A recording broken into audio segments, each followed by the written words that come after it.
past 2 sessions involved a zombie problem with one of the local churches. In order for them to get their ship on the special list, because it's technically a pirate ship, to be docked without any questions being asked here, they had to help out the harbor master with this problem and give him credit for the completion. So they went to the church. They fought a bunch of zombies in the graveyard the week before last. Cassius got a bunch of zombie bits in his beard, not his face. And then last week they went down into the crypt to find the source. They weren't sure. There were a couple of I forget what kind of warriors they are, but they had been there, tethered there for a very long time. Not what they signed up for, basically, and they weren't happy. They found a jar with broken chains in it that were recently magical, no longer are. Zia had this incredible moment, like over the course of 3 rounds of battle, where like first events occurred. You'll have to catch it on YouTube. And she, had the first round of reacting to that and just shutting down, and the second one, eyes rolling in the back of her head and speaking Enochian and other stuff, and then the third one was like, you've got to go catch it. I won't describe the third round, but it was like super duper cool. It was just so well done. And we ended with Synestaire getting ready to party, of course, right? The victory. There's this party set up with these people that are like super fans. That guy, when they dock, is a super fan. And the only thing that happened at the very end, cliffhanger-ish, was just that Liazana had spotted something, and it gave... What am I doing? I'm so sorry. I clicked the wrong button. Let's do this. What's happening? Yeah. I have so many streams built out on the left. Okay, let's try this again. We'll see how she reacts at the top of our session here. All right. I will have a little opening scene here. It's kind of fairly brief and cut and dry, but to set us back into the mood. Back at the church, Zia remains asleep after her harrowing and exhausting experience. Down the hall, Cassius drifts into dreamland himself amidst the evening sounds of the church. As for Synestaire, Lolth, and Liazana, they confidently stride across the market square to head to a party planned at their arrival. A cool breeze wisps across their faces on this winter's night as they hurry across the cobblestone. Excitement from their earlier victory has given them an extra spring in their step. In her peripheral vision, Liazana spots a figure bustle out of a door onto the street, nearly falling over. Clearly in a drunken stupor, this man steadies himself, pushes his sleeves up, and carries on, ducking down an alleyway, determined to get somewhere. In that moment, though, Liazana sees all too clearly a distinct tattoo on his arm, an image burned into her memory, one which she will never forget. And it is here, in this moment, that we join our adventurers tonight on an Extremis. Yay! Hype! Okay. So, Synestaire, Lolth, and Liazana, you're all hustling across the cobblestone. I guess the best place to start is Liazana. How do you react as you see that? Oh, I'll share that image too. Are we just like walking down the street still? Or is this as we're like heading into someplace? You're in the market plaza, headed towards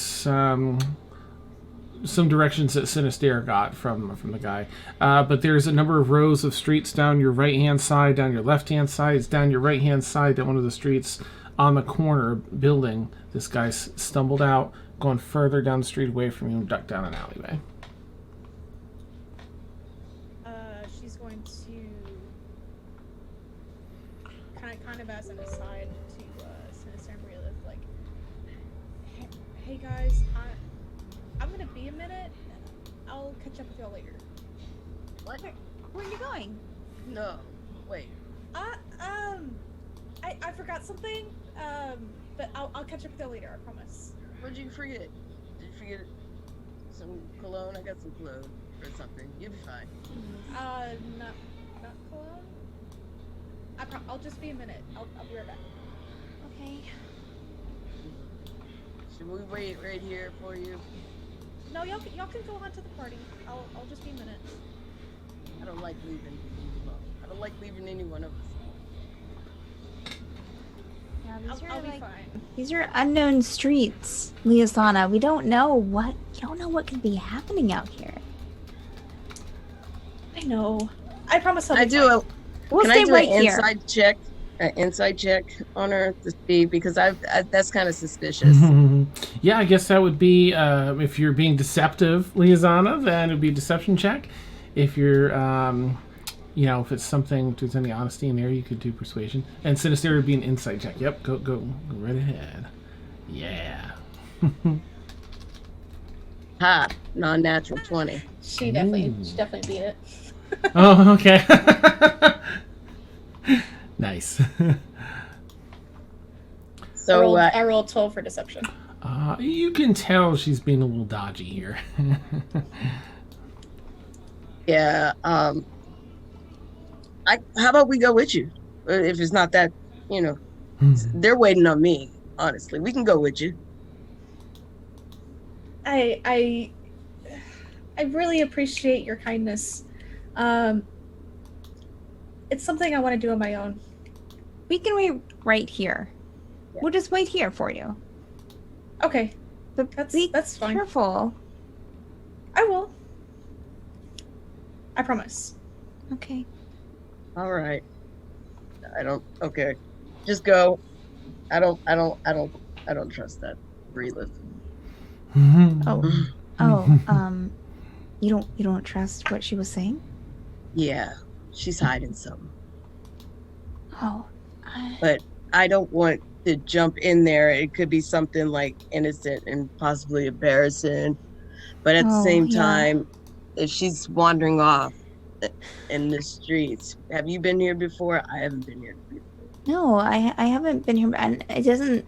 Liazana didn't say anything that she had been here before, so I don't think that she's been here before either. I mean, maybe I'm wrong, but I didn't. Yeah, it's weird. You want to follow her? I don't want to make her upset. I don't want to make her mad. I kind of want to follow her. I don't know. All right, I'll stay here. Maybe? No, I don't know. I think we should follow her. Okay.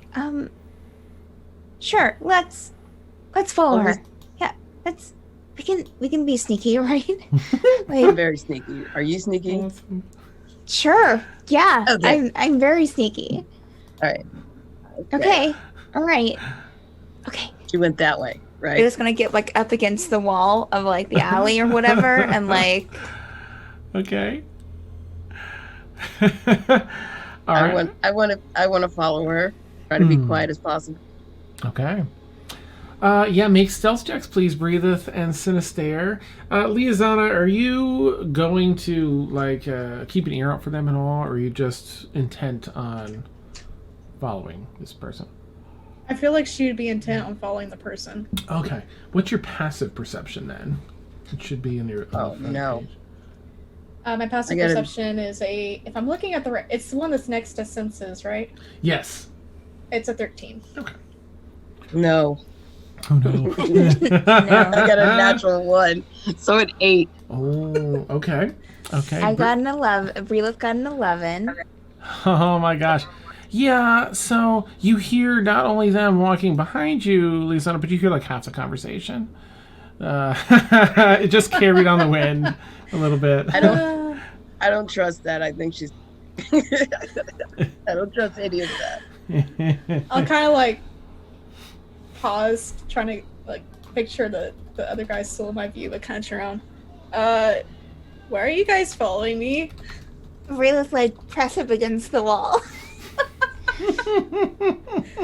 She see us. Yeah, she totally sees us. You're loud. I thought I dropped something over here. Oh, I found it. We'll just go back over there and wait for you. Come on, Synestaire, let's go. Let's stand. Got it. Good luck with your thing. Okay. And she'll go back to where she was standing before. Oh. Liazana keeps walking. Synestaire's antsy, and he's just kind of like, like a kid that's trying his best to sit still but can't. Nice. He's like, perfect. He knows he got busted, but he's like, I really want to go back and see. Like, I know Breelif is looking at me, so I'm gonna stay. Okay. Nice. All right, Liazana, go ahead, and if you're looking to catch up, it takes a little bit to get over to that spot. The alleyway is not quite, it's not lit. Just some light that dances through some of the windows in the buildings on either side illuminate this area. It cuts through to another street that you see on the other side. You quickly dodge through that alleyway, the darker alleyway, and look both directions. Make a perception check, if you would, as you scan the street in both directions for this individual.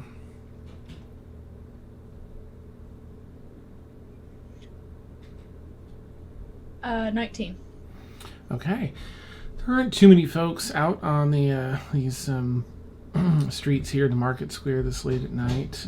Clearly locals, and many of which are either already intoxicated and heading from one tavern to another, or they just perhaps some might live out here.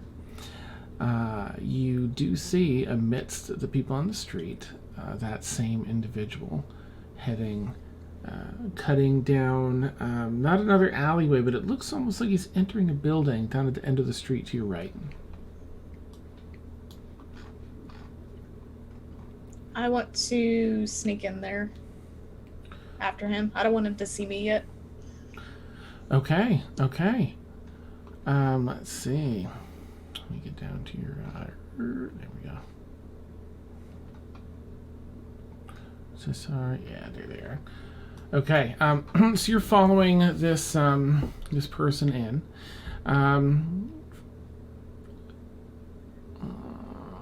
Okay. This appears to be as you approach the building. You see classic tavern sign swinging from the front of the building, wooden sign hanging down off a metal pike. And it sounds fairly rowdy inside, but nothing too aggressive. You look through one of the large windows on the street front, and you see that it's a moderately packed tavern. Music's playing inside. Would you like to go in? Or what would you like to do? You see the individual approaching the bar. You actually see him push up his sleeves again, in particular that one with a tattoo on it, and kind of leans back against the bar, looking around almost like he owns the place. There's a couple people that at first you see kind of take offense that he's barged in between them at the bar, but as they glance at this tattoo, they back off a little bit, seem to give him, a clear path. He waves his hand, and it seems like he's being delivered a drink from the bartender. What would you like to do?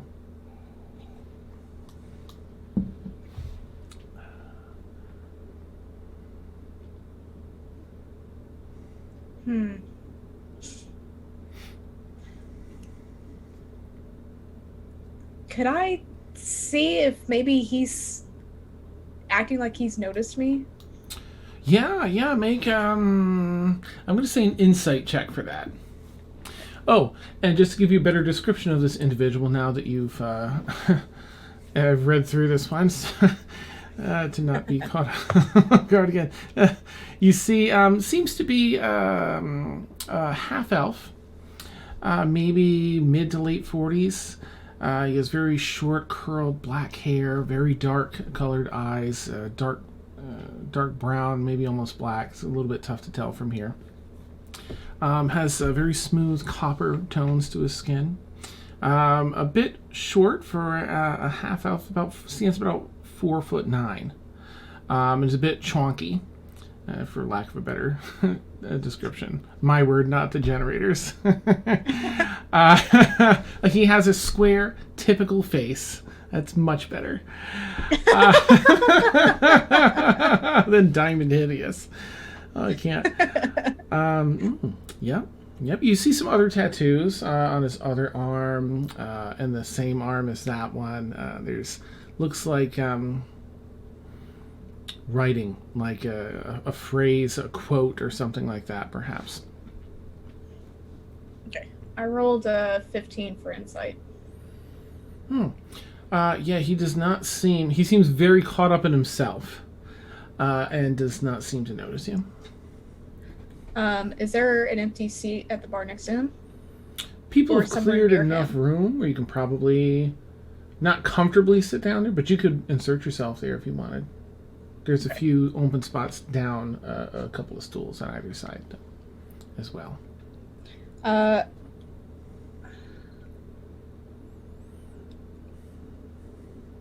me go to one of the stools then. Okay. You head up the 3 steps that lead to the door and swing open. The door's much heavier than you were anticipating. Not heavy for you, just more so than you thought.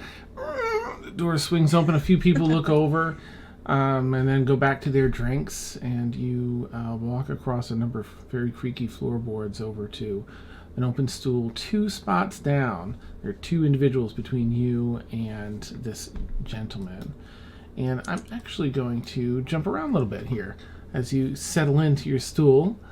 I'm going to scooch back over I know Brelith and Synestaire are effectively waiting, but I wanted to add that it's a rather quiet night out here in the streets. You do hear the footfalls on this cobblestone, of course, every so often as someone walks by.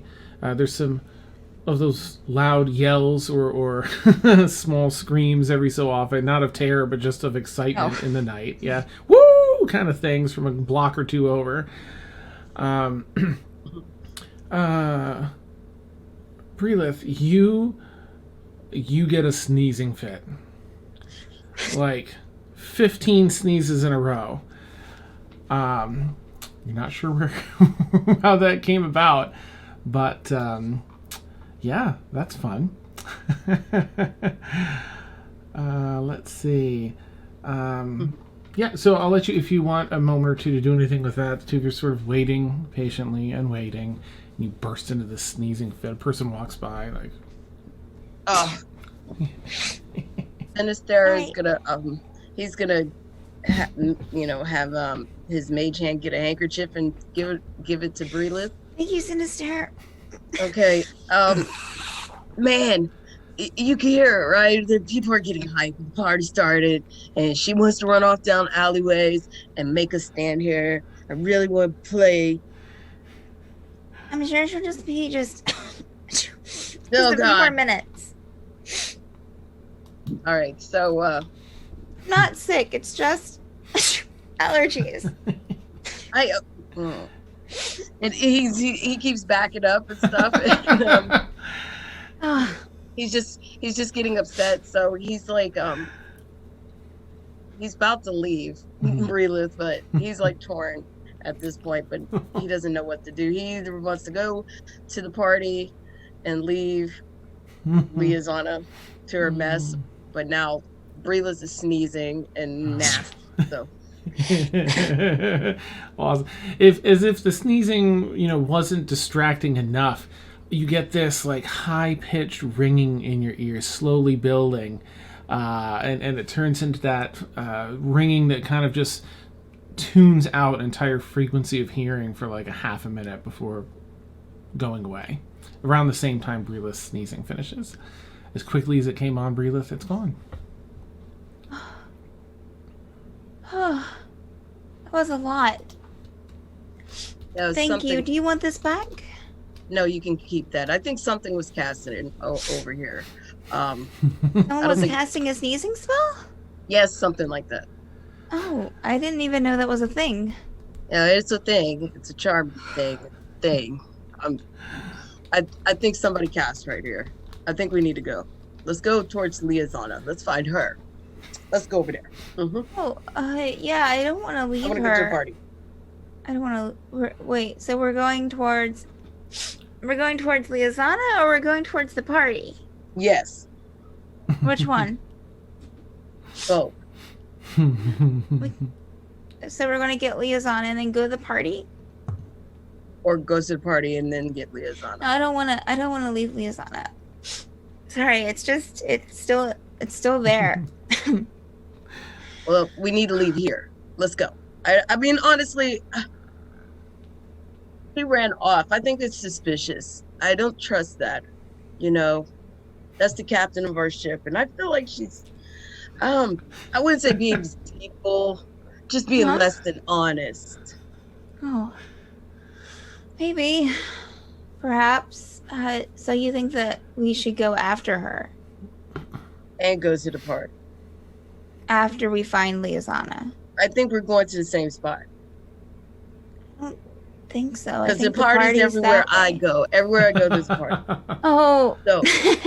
You're right, Synestaire. Right. Okay, yeah, let's go. Let's take the party to Liazana then. Yes, Sounds good. let's go. Okay. Okay. I will jump once again. Of course, Cassius, Deanthony couldn't be here tonight, so Cassius sleeps soundly, so I don't mess anything up with his poor character while he's not here. But Zia's here, so No more zombie brains in his beard. Zia. Oh my. Okay. You are still, of course, unconscious. You're sleeping. It's not a dangerous kind of unconscious. You're just resting. You're asleep. And a dream forms where you find yourself in a rather high-class room. It almost looks like if a restaurant were designed around one single room with one single table in the center. And Bo is sitting across from you in like a little high chair kind of thing. Not a baby high chair, but like a high chair that reaches the table. And he has a tuxedo on with one wing sticking out of the side, the back. And there is a number of, oddly, I call them stuffed animals, but they're more like stuffed scary creatures. Very scary creatures, but kind of cute and cuddly in their stuffed form, that are in other chairs around this table. And everyone has little saucers with tea, and it's tea time in your dream. I was like, well, I've been waiting all day for this. Has his little pinky up and takes a nice sip of tea. Whew! There was some hard work we had today, Zia, but you did good. You helped that church. You helped them folks out. Are you going to drink your tea? What's happening? Oh, it's tea time. But what are you talking about? How did we help the church? Well, we took care of them zombies, and then, well, you remember, you got all bright and flashy, and you finished them off there.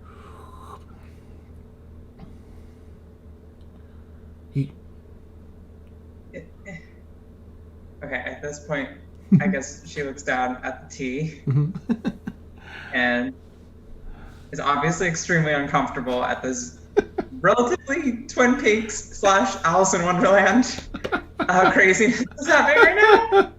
That was not expected. But I laugh. And there's just definitely this moment of her just very staring deeply into the cup, kind of dissociating and be like, did it happen again? Well, the movie's about to start. Let's see. And on one wall to your side, your right side, Bo's left, like a projection movie starts, and it is like a flashy old footage kind of replay of you in the crypts. from a third person, from another person's perspective.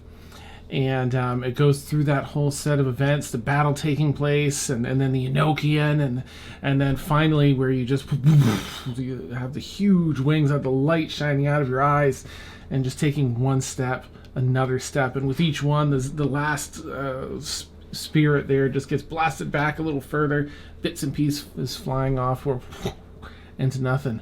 Whew. Well, that was a twist. No, but no one. What happened to their spirits? Where did they go? Oh, well, I suppose we should ask Charles that, right? He'd know best. I mean, looks over at an empty seat. There are 3 seats. Well, there's 4 seats, but there are 3 place settings. And to your left, in that seat, there's not only a place setting, but a half drunken glass of a cup of tea, and the seats pulled out. And then you kind of lose focus on the dream, and it slips away. And you continue dreaming, a little less crazy town and more just regular dreams.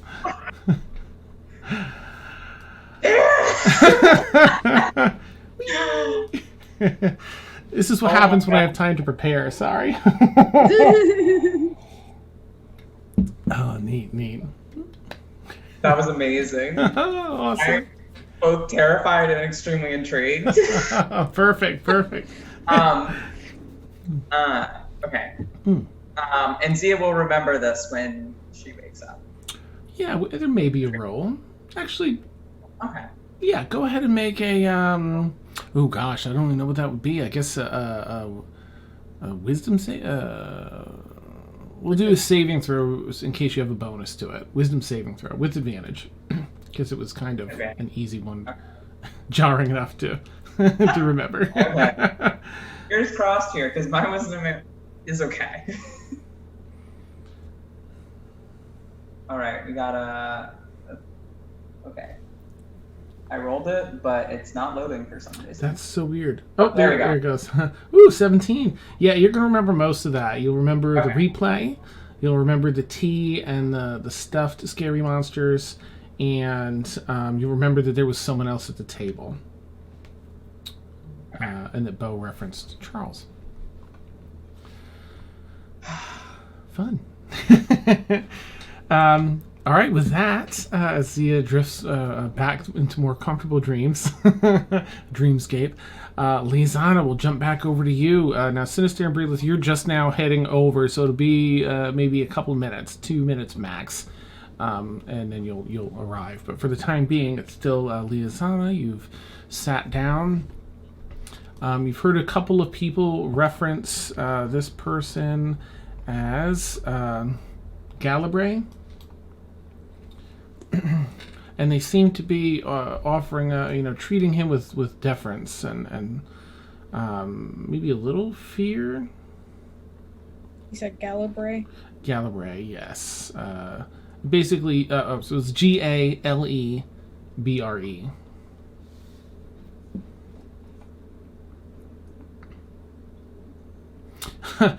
And being this close, you also see that patch of wording in the tattoo is clearly, it rhymes as though it's a song. So it's, well, you haven't heard the song. It's clearly some verse to a song.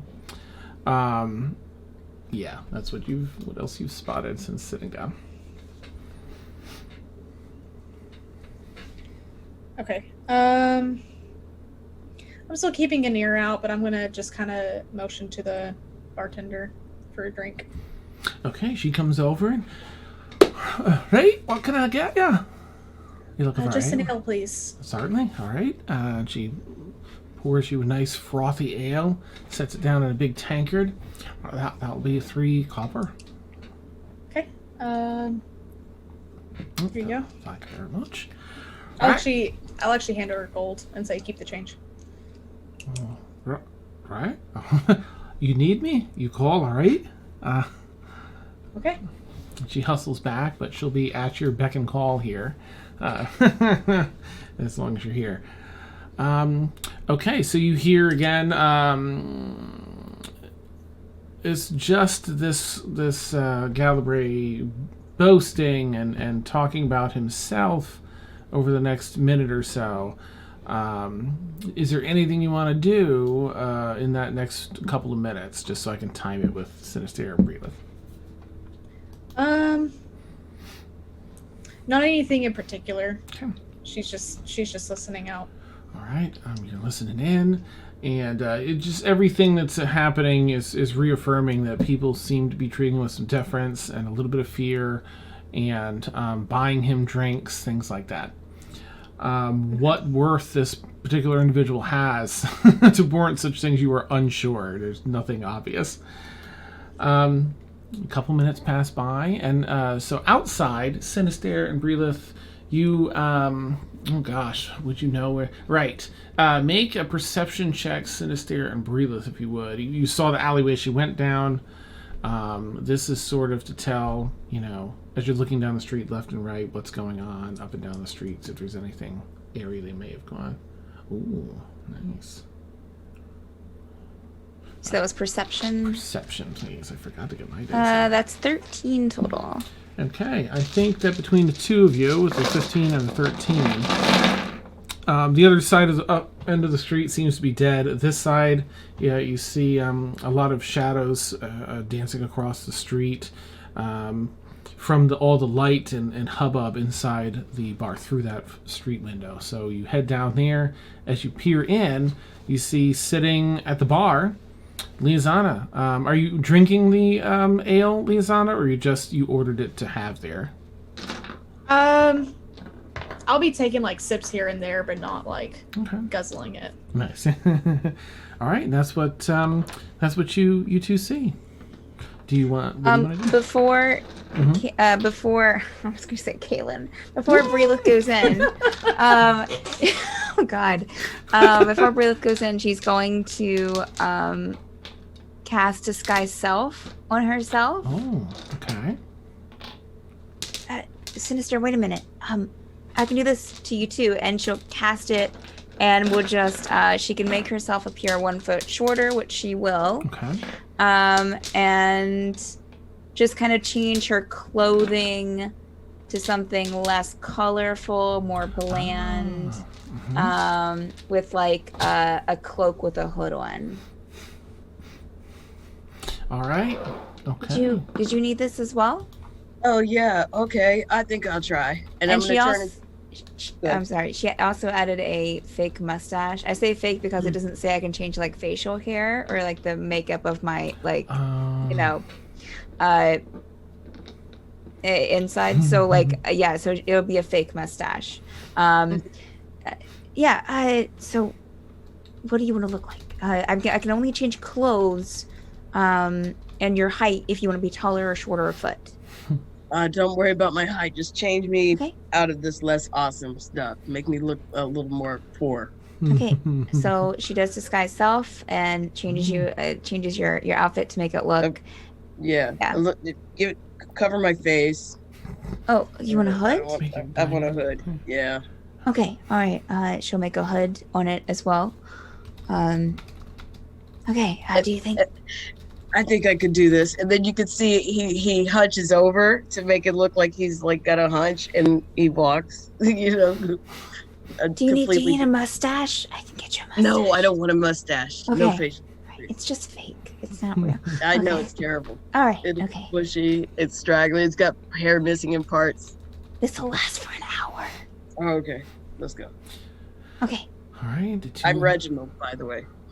Ooh. Oh, Reginald. Wonderful. Yeah. My name is Breelin. We'll go with Brian. You can be... Well, Brian. Okay, you'll be Brian. Brian. Maybe I should change. Maybe. Take your time. Take your time. I will change my voice as well. You got to have a backstory in your head as Brian. Okay. Visualize. What does Brian do? Does he have potatoes? Brian works at a factory, and he came home, and his children and mother was dead. And now hold your head like Brian. Okay. With dead children. Okay. appearance. I'm Yes, so there you sad. go. So sad. That worked? End scene. Okay. It works. We're doing it. I'll just try to look really sad, okay? Okay, yes. This really does something to my... All right. Okay. She'll we like go. adjust her fake mustache. Awesome.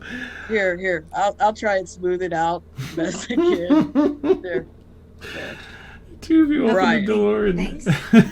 and you head in. You see a bustling crew. There's a spot or two up at the bar. There's a couple spaces you'd have to share with some folks at tables. As for Liazana, you see just an ordinary person walk in, cloak drawn over their head, and a really sad person kind of following them in. Very sullen. Okay, I don't pay any mind. I kind of want to blend into the crowd. I want to kind of melt in, if that's possible. Sure. But to get within hearing distance. Ah, okay. I'll say it's bustling enough where you wouldn't have to do a check, and Liazana has her attention elsewhere. So, yeah, you can blend in. There's a couple of spots at a table within like 15, 12 feet or so, probably, of Liazana to over here. I will say Brilla's like walking really weird, like just trying to really sell that it's not her. Just kind of like walking with the silly like. And I want to like melt into one of the seats and just kind of put my hand on my head, like maybe I didn't drink too much, or I'm waiting, or whatever. Okay. Are you able to hear what she's? Did you see Liazana? Did we see her when we came in? Dan? Yeah, you through the window you saw where she was, so you've kind of positioned yourselves close-ish. Okay. Really, there's a lot of people talking, some friendly fights, some less friendly fights and quips, but the noisiest is probably this oaf at the bar, which of course you all didn't see beforehand. Only Liazana had. So there's again this late 40s half-elf dude with short curled black hair, dark eyes, copper skin tone, chonky, stands about 4'9", a square typical face. Man, I love this thing. And however, again, it's a bit of a mystery. It's somewhat quizzical because whatever this 4'9", I'm clearly self-absorbed person has done to warrant the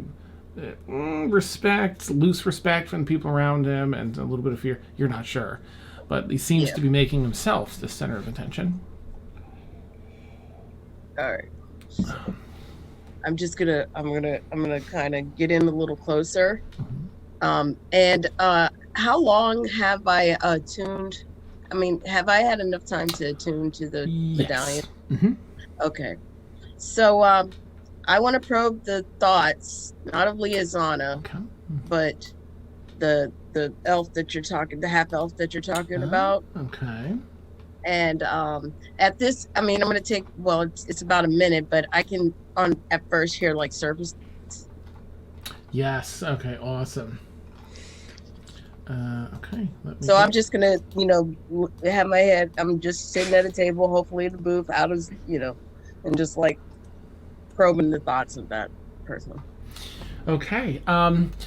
As you set your mind to lean carefully just on the surface thoughts of his, you get a lot of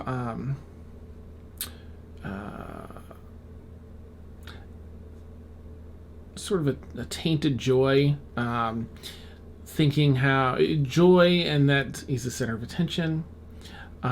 Joy in that he's somehow fulfilling, trying to create some self-worth in being this big important person.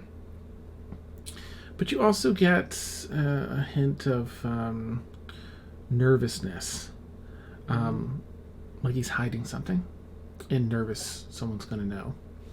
Okay, so I'm gonna take the time. I'm gonna remember that I just kind of, this is Medallion of Thoughts, dude. I would take some more time. Then all of a sudden he's looking down and he's like, I'm not thinking that. Wait. Oh, he's thinking he's such a douchebag. Look at him. He's doing it for the clout. Oh my goodness. And then I'm gonna look at the medallion and be like, all right. And then I'm just gonna listen on, and I'm like, I'm just gonna look at Breelith doing a terrible Brian. It's staying on. And then I'm just gonna motion her over here. Come here. Oh. And then, all right. We gotta relax. Just keep an eye on Liazana right here. I'm relaxed. Yeah, you're doing great. We gotta order some drinks, and I think we should focus on the life of the party. The man in the middle, right there, or the health elf. But I thought you were the party. Huh? I thought What? you were the party. Yeah. Well, my party hasn't started yet, so this is the warm up. So we got to pay attention to this warm up band right here, and something shady about him. But just keep an eye on Liazana. Oh. And Okay. I mean, I could direct it to Breelith to see if it's I can. I'm getting the gist of the medallion, so I'm just listening. Oh man, he's such a douchebag. He's so terrible. He's not a good person. He waxes his nipples. He's worried about his nipples. He's obsessed about sweaty nipples. See him blot his napkin. Look at that. That's him blotting. Yes. He is a mess. That's amazing. I mean, you've never heard of someone waxing their nipples? And so he's so insecure. He has to order more alcohol because he thinks that girl next to him is dissing him. So, yeah. This is deep. Yeah. He's vain. This is a vain person. Sure, vain. Yeah. I don't know how someone could get away with being so egotistical, so absorbed with their own self. Absolutely. Yeah. You get a server that comes over, takes your order, gets you a couple drinks. Yes. So I want to probe a little bit deeper. It would be a wisdom save to get his actual thoughts. Okay, just so you know, and you would only because you would know this after studying the medallion. Whether it succeeds or fails, the target will know you were probing their mind. If you go any further than surface thoughts. I don't care. Okay. I'll go. All right, He doesn't know that right away. I'm just gonna say Synestaire is. He's putting the pedal down. Nice.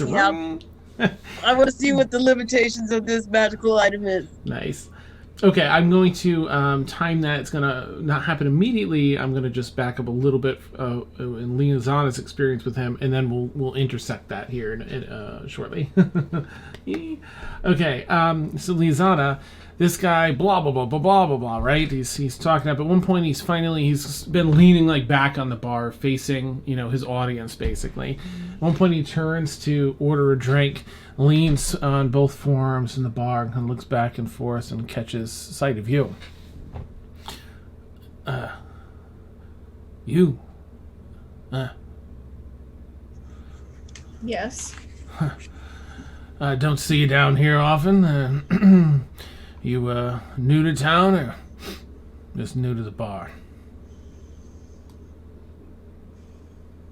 Guess it depends on who's asking.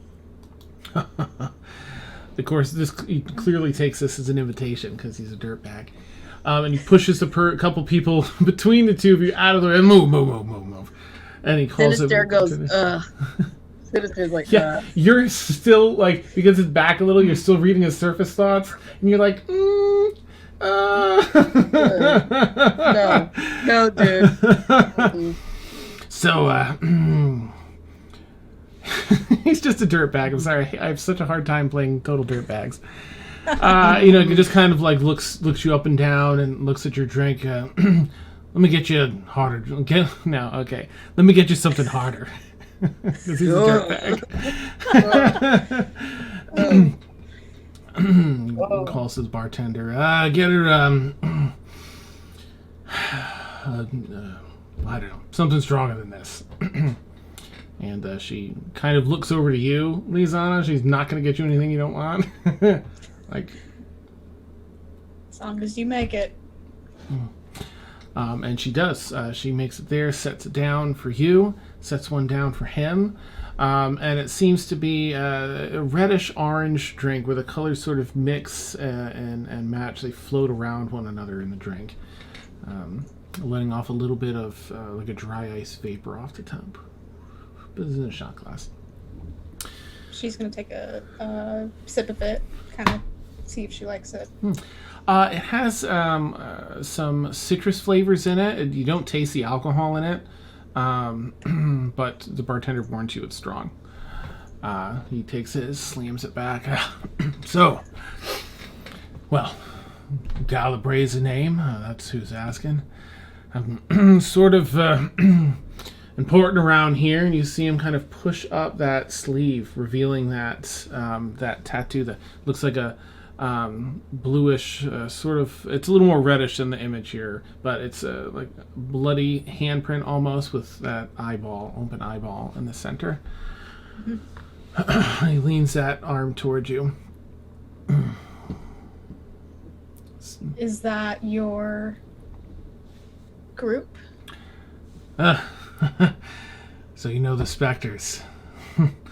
Well, yeah. I've been in the Order of Spectors for quite some time. Yep, bit prominent around here. So I see.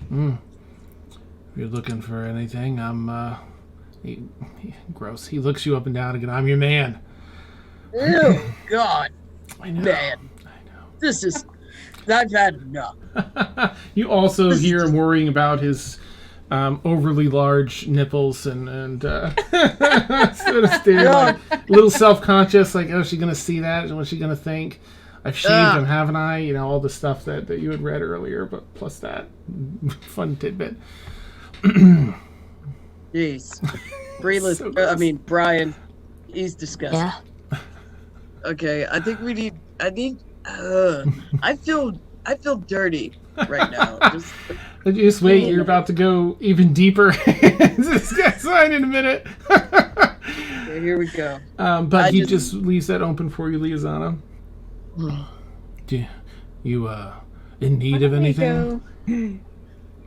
Why don't we go somewhere else to discuss my needs? No. All right. As she takes another sip of her drink that he had ordered for her. I'd like that. Okay, so this is about the time, Synestaire, where you press into his mind.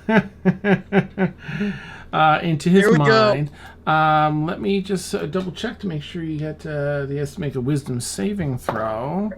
Oh no, that's a fail. That's a 9. All right, you can show yada yada yada. You can probe deeper. Target if it fails. You gain insight into its reasoning, if any, its emotional state, and something that looms large in its mind. Such as something it worries over, loves, or hates. Okay, all right. So let's line these things up with what's going on. It's reasoning. It definitely wants to spend an evening now with Liazana. Its emotional state is a mixture of, well, I guess drunk is an emotional state, but horny and sort of but internally self-deprecating, mixed with trying to fill that hole with false importance. Oh man, take a dive. Take What? A Why would she be chasing him? I'm trying to. Yeah.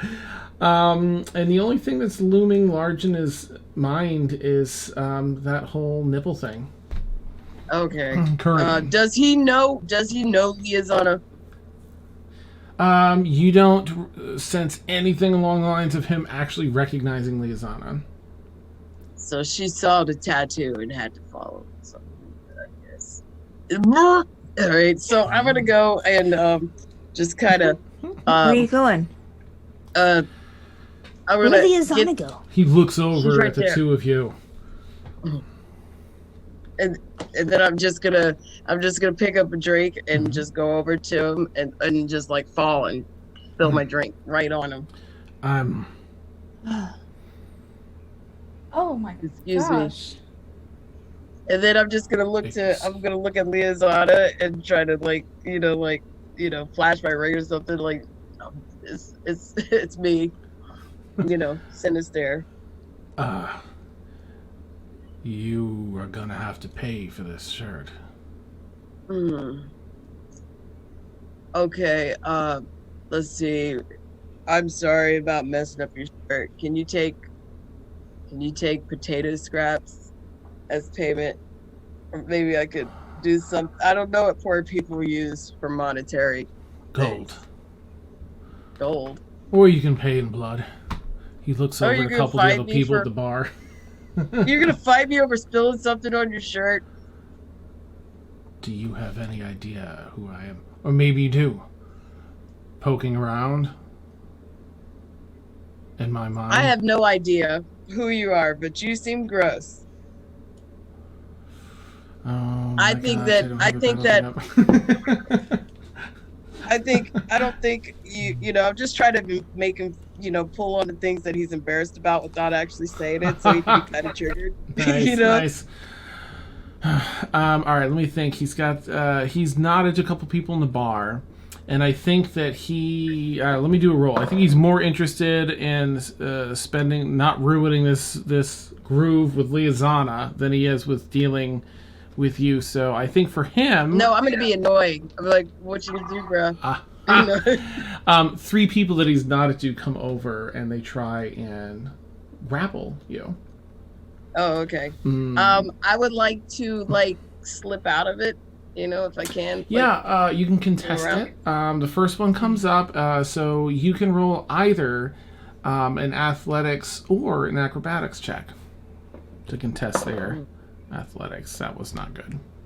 I'll roll acrobatics. Okay, it's only a 10 for the first one. 22. Okay.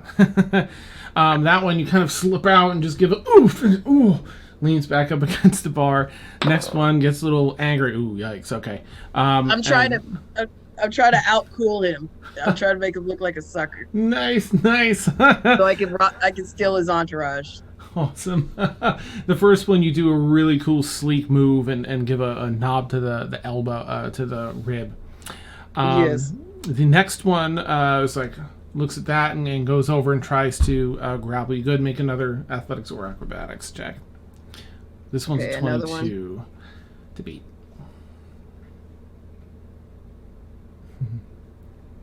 $15. Okay, so this one ends up grappling you for the time being. The third one comes around and also grabs the other side of you since you're already grappled, and they start trying to drag you away. Not very far because there's a lot of contests you can do, but it's enough time for Galbraith to be like, turn to Liazana, let's get out of here. Wipe his shirt. I was just fixing to say the same thing. Sucks. Liazana and Galbraith walk out the front door. And Brelith, what do you want to do? I'm sorry, Brian, what do you want to do? Brian's just watching. I mean, it probably just slack-jawed, wide-eyed. Mustache probably partially falling off by now because he keeps touching it and just kind of playing with it, and Brelith's just sitting there watching. Okay. Help. You find that once Galbraith is left, after a little bit of time, the people are almost a bit enamored with you, that you stood up to this guy, right? And that you did this, and they finally, they let you go. And they give you a pat on the back, ooh. Whew, well, you got out easy. Yeah, that's one dangerous person. Let me get you a drink. What's your name? Reginald, but I need to go. So I'm gonna try and leave the bar. Okay. To pursue Liazana that she left with this douchebag, and he's just so gross. I can't. So I'm not gonna let her go down like that. Okay. Brian, are you following suit? Yeah, when Brian sees Synestaire leave, Brian will just kind of like look around, like everyone's gone, and and get up and walk towards and go out and follow Synestaire. Okay. Neat. All right. So there's a little bit of a time gap. So I'll jump over to Liazana. You go down an alleyway or wherever you want to go. This guy's gonna see if you have a place to. Yeah, you have a place in mind, or we'll go back to mine. You don't mind a few twists and turns. I've got somewhere in mind. I would love a few twists and turns. Yeah. I know. I'm so sorry. I feel so dirty just saying it. Like, no, this is Synestaire. like. So how far behind are Synestaire and Lolth? I'm gonna give you like a minute and a half or so, with them holding on and not wanting to get in trouble with this person. Okay.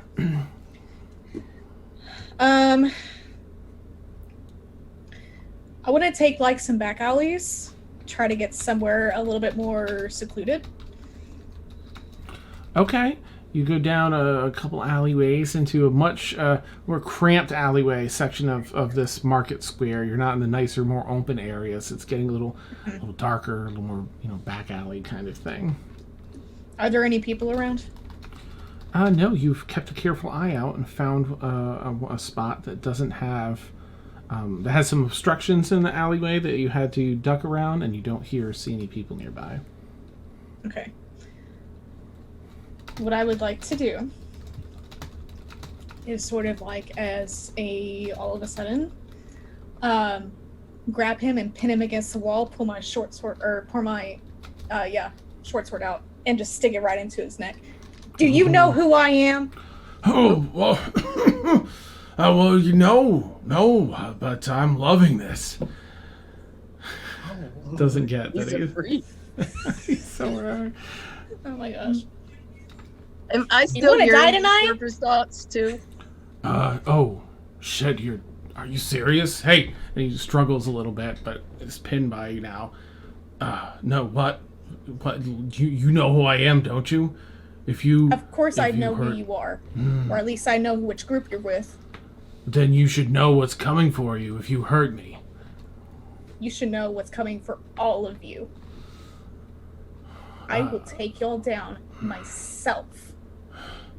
Make an insight check with that. Insight and then intimidation. Okay. Please. Ooh.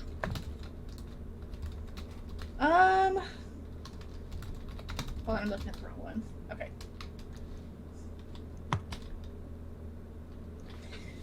That would be a 10 for an insight, but a 15 for intimidation. I'm sorry, what was the insight? Insight was 10. Okay. Let me just, okay, a 3. So, with your insight, you can tell that, he was expecting a different reaction, referencing the Spectors. And you see a little of that bravado. You can tell it was sort of a bluff in that he thought for sure that would back you off, and it hasn't, and he's getting nervous. The intimidation, you can see, in addition to that, he's getting pretty nervous and scared. Okay. You really not know who I am? I know. No. Just tell me already. Did I do something to you? Do you recognize my tattoos? I'll show him my tribal tattoos. Oh. No. What? No. What happened to my father? Who killed him? I look, I don't know. I'm not a real Spector. Look, you can't tell anyone. I've got this thing going, and if they find out, they'll kill me. But look, I'm sorry. I don't know anything about your tribe. I'd run into someone that was a Spector and saw the way they were treated, and so I got the tattoo. And I just, please don't hurt me. You're not worth my time. Get out of here, and I'll show you. And he seems extra as you tumbles to the ground as you let him go. You won't come after me, right? I can give you I can tell you where I saw. If you're looking for them, I can give you information. I'm sure I saw one of them. Where are they? Well, I was over on. Oh my gosh, my throat. Sorry. I was on Staffney Island, and there was. I know I saw one there. There were rumors that one was operating out there on Staffney Island, and I know I saw everyone just bowed in respect to this person, and he had this tattoo, and so I thought that it would command the same respect. But please don't tell anyone. I'll leave. I won't say a thing. Dirt like you is not worth my time. But thank you for your information. And Now run off before I decide I'm going to kill you instead. And he's been on his face down in the dirt, hands down, and he scurries himself up and runs in the other direction, chonking away. It's a verb now. And so runs he's running on. back up towards me and As not necessarily towards, but you see him shoot out of an alleyway, just like a block down from where the two of you are trying to follow Liazana. You see him. He looks both ways and kind of sees the two of you and turns and goes to run away in the other direction. All right, and are we seeing Liazana coming back out the alley, or? Yeah, right. I'm walking back out. Okay, so obviously I would assume that Liazana scared him off, and I would just go up to her and say, "Are you okay?" I'm sorry. Who are you? Yeah, Oh. as soon as Brila saw the guy, she leaned up against the wall of wherever they were of the alley and just pretended like she was just standing there.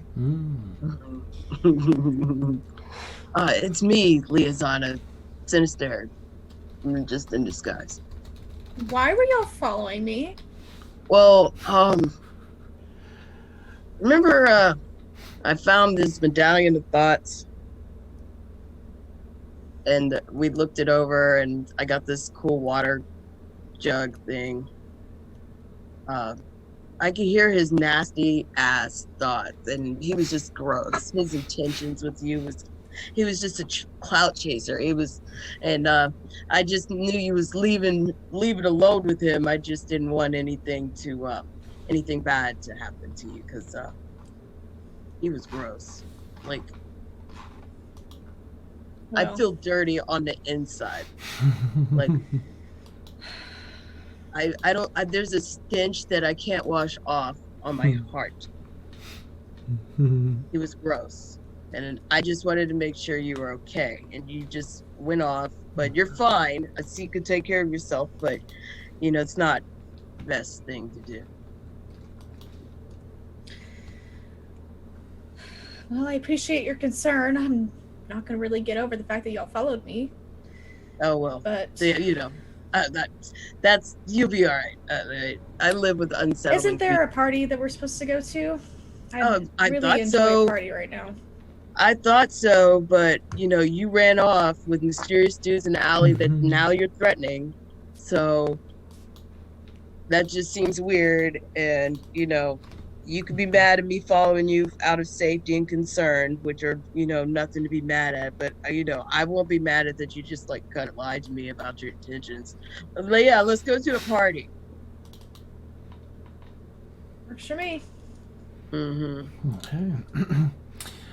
So the three of you. Oh, No, the two of you. Yeah, where's Brian? Is he going to come out of the? Brian was just leaning against the wall back where her and Synestaire was standing. So All right, listen, Liazana. We don't want to hurt Brila's feelings. I want you, when we go past, you see her standing right there, dressed as Brian with a bad mustache. I want you to act like you don't know who that is, and that she totally surprised you. I mean, he. Okay. That's fun, right? Okay. Mm-hmm. So, why did you follow that dude? What's up? Why did you go after him in the first place? So, That's information I would rather not share right now. well, it was the way he was thinking. That could have been like a bad situation for you. It worked out. I mean, you can defend yourself, but what if there's a situation? I mean, I don't know you and all, but I don't think running off like that was cool. So, Well, I'm sorry I did, but I had to chase after him. I thought I knew him. so you just ran up on somebody and scared the shit out of them, all because of mistaken identity. In my defense, it was his fault. It was his fault for looking like someone you thought it was. His fault for having a tattoo that he doesn't deserve. Oh, so it was a tattoo. So, he's gonna take that. He's gonna leave that as a mental note and try and remember the tattoo, so he can associate anyone wearing a tattoo with something Liazana doesn't like. All right. The tattoos you saw were, of course, the hand with the eyeball, some written word, poems. There was some. Wait, do you speak? Actually, deep speech is supposed to be not have a written thing. Well, whatever. He has some other tattoos, like musical notes across the back of his neck, and this death poem, and Sylvan. And then, I speak Elvish, and does he have any infernal tattoos? not lettering, but there's some imagery that you could identify as definitely infernal. Well, this one of the languages I do know. Nice. So, I'm just gonna take a mental note because obviously Liazana's not giving me the whole truth. But he's not Okay. he's not like bitter about it or anything. And we're just gonna walk past Brila's and go on to my party if necessary because So you said musical notes and Sylvan and what else? Just some scary devilish type Okay. Like I would know one of the lords or one of their things because I know this stuff like that. Like would I recognize this was like this or probably as symbol of Mephistopheles, some other things representing the abyss. Oh goodness. Yeah, just intending to try and be particularly scary. Okay. All right. That's all I want to know. Okay. All right. So the three. Oh, wait. I'm sorry. The two of you head back over toward Brian. You ready to go? We'll go. He sees Liazana. I don't know what you mean. I don't.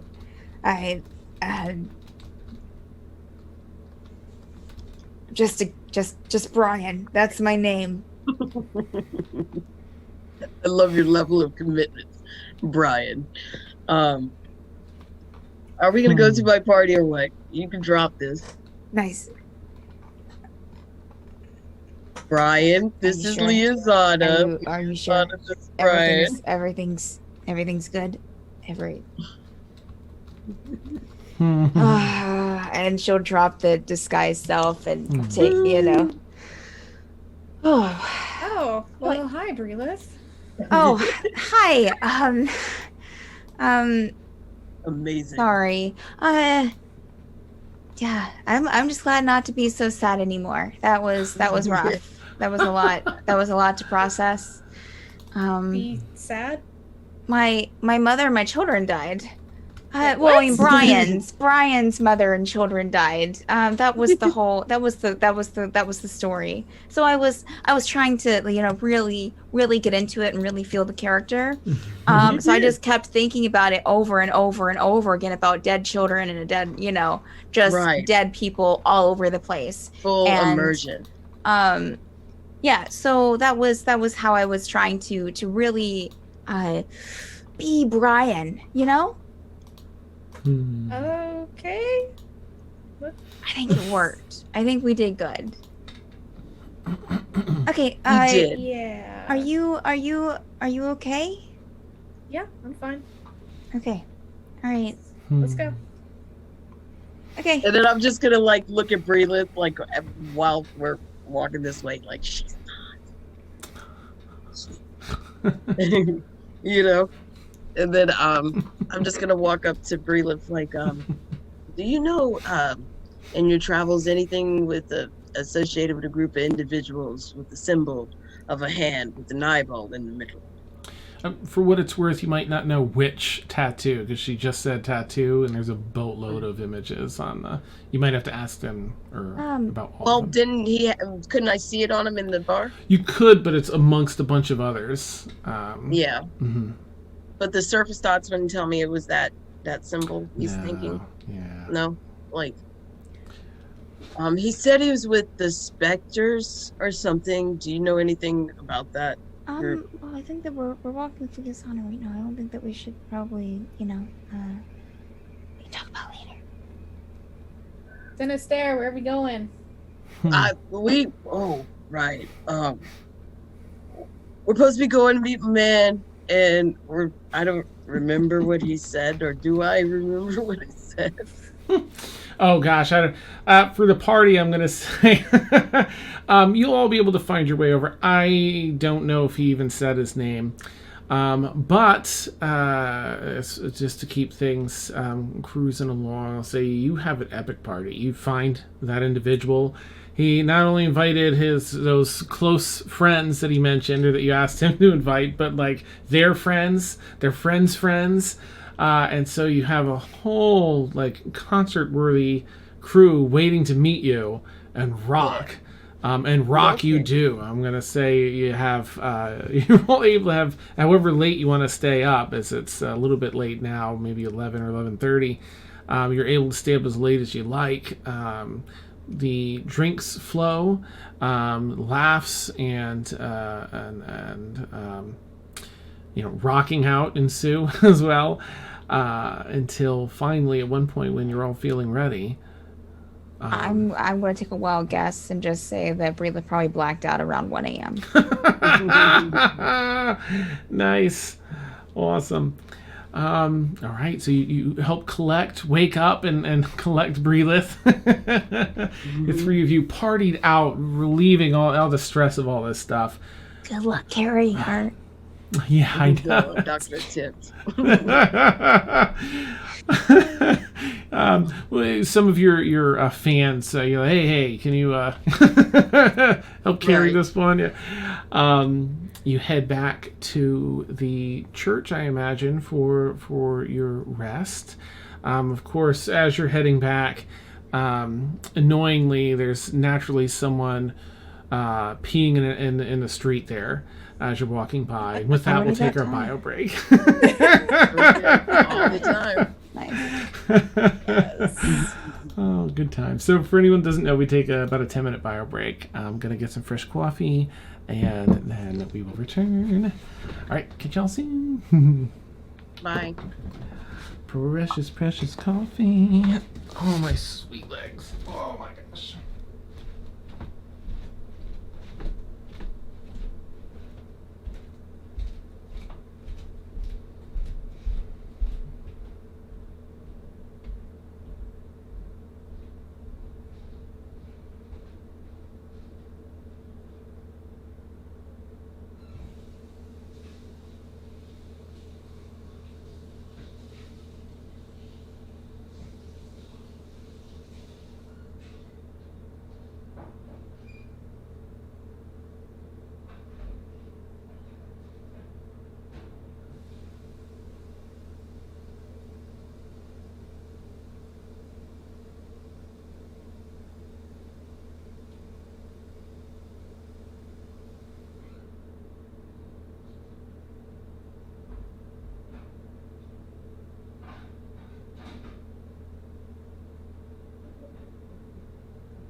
see. Yes, Cassius is sleeping like a baby.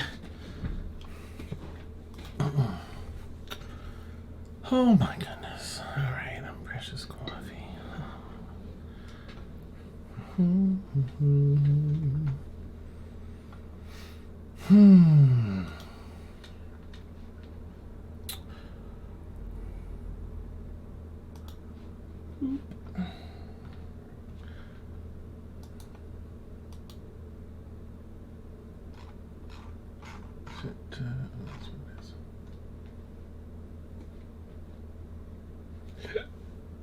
Excuse me.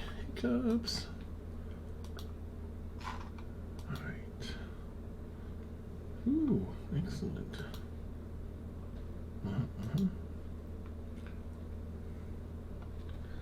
And it's 10.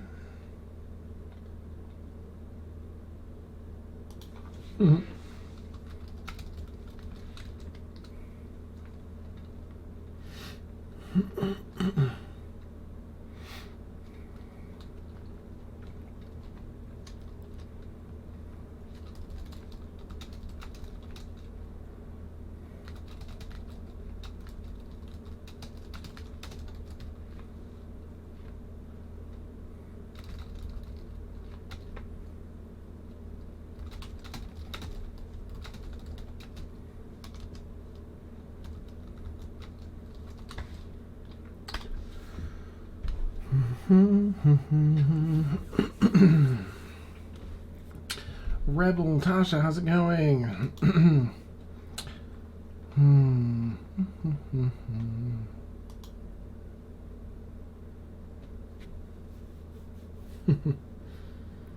We've had an interesting first half of the session. A lot of dynamics going on.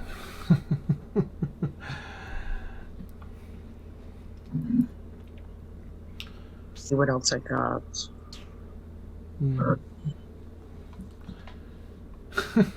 that's awesome. Well, I had some NPCs tonight, Tasha, that did not have diamond hideous faces, so I've been better today, thank goodness.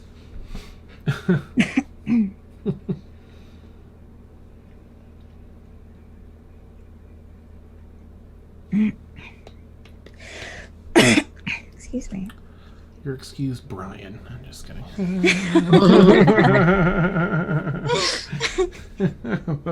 I'm so sad. I love that. It was fantastic.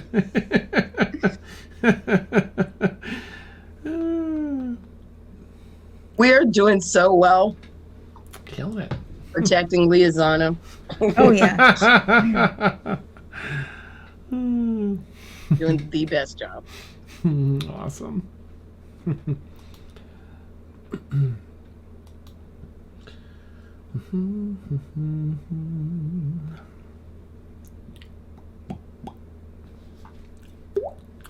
That was a good one. Sorry if it happened to that. Yeah. I get fidgety. What's your shirt for? Oh, she doesn't have her headphone. What's your shirt for, Trisha? I saw. Oh, it's for Texas. Shirt? It's for It's- Texas. Specifically our region. Because we seem to have the craziest climate out of the entire continental United States. Amazing. It's like dirt storms, floods. Oh my gosh. Tornadoes, blizzards, heat waves, earthquakes. All in 24 hours. Amazing. Legitimately. Oh my gosh. It's great. I saw this shirt at our little community market last year. I just had to get it. Yeah. I couldn't deny it. It's amazing.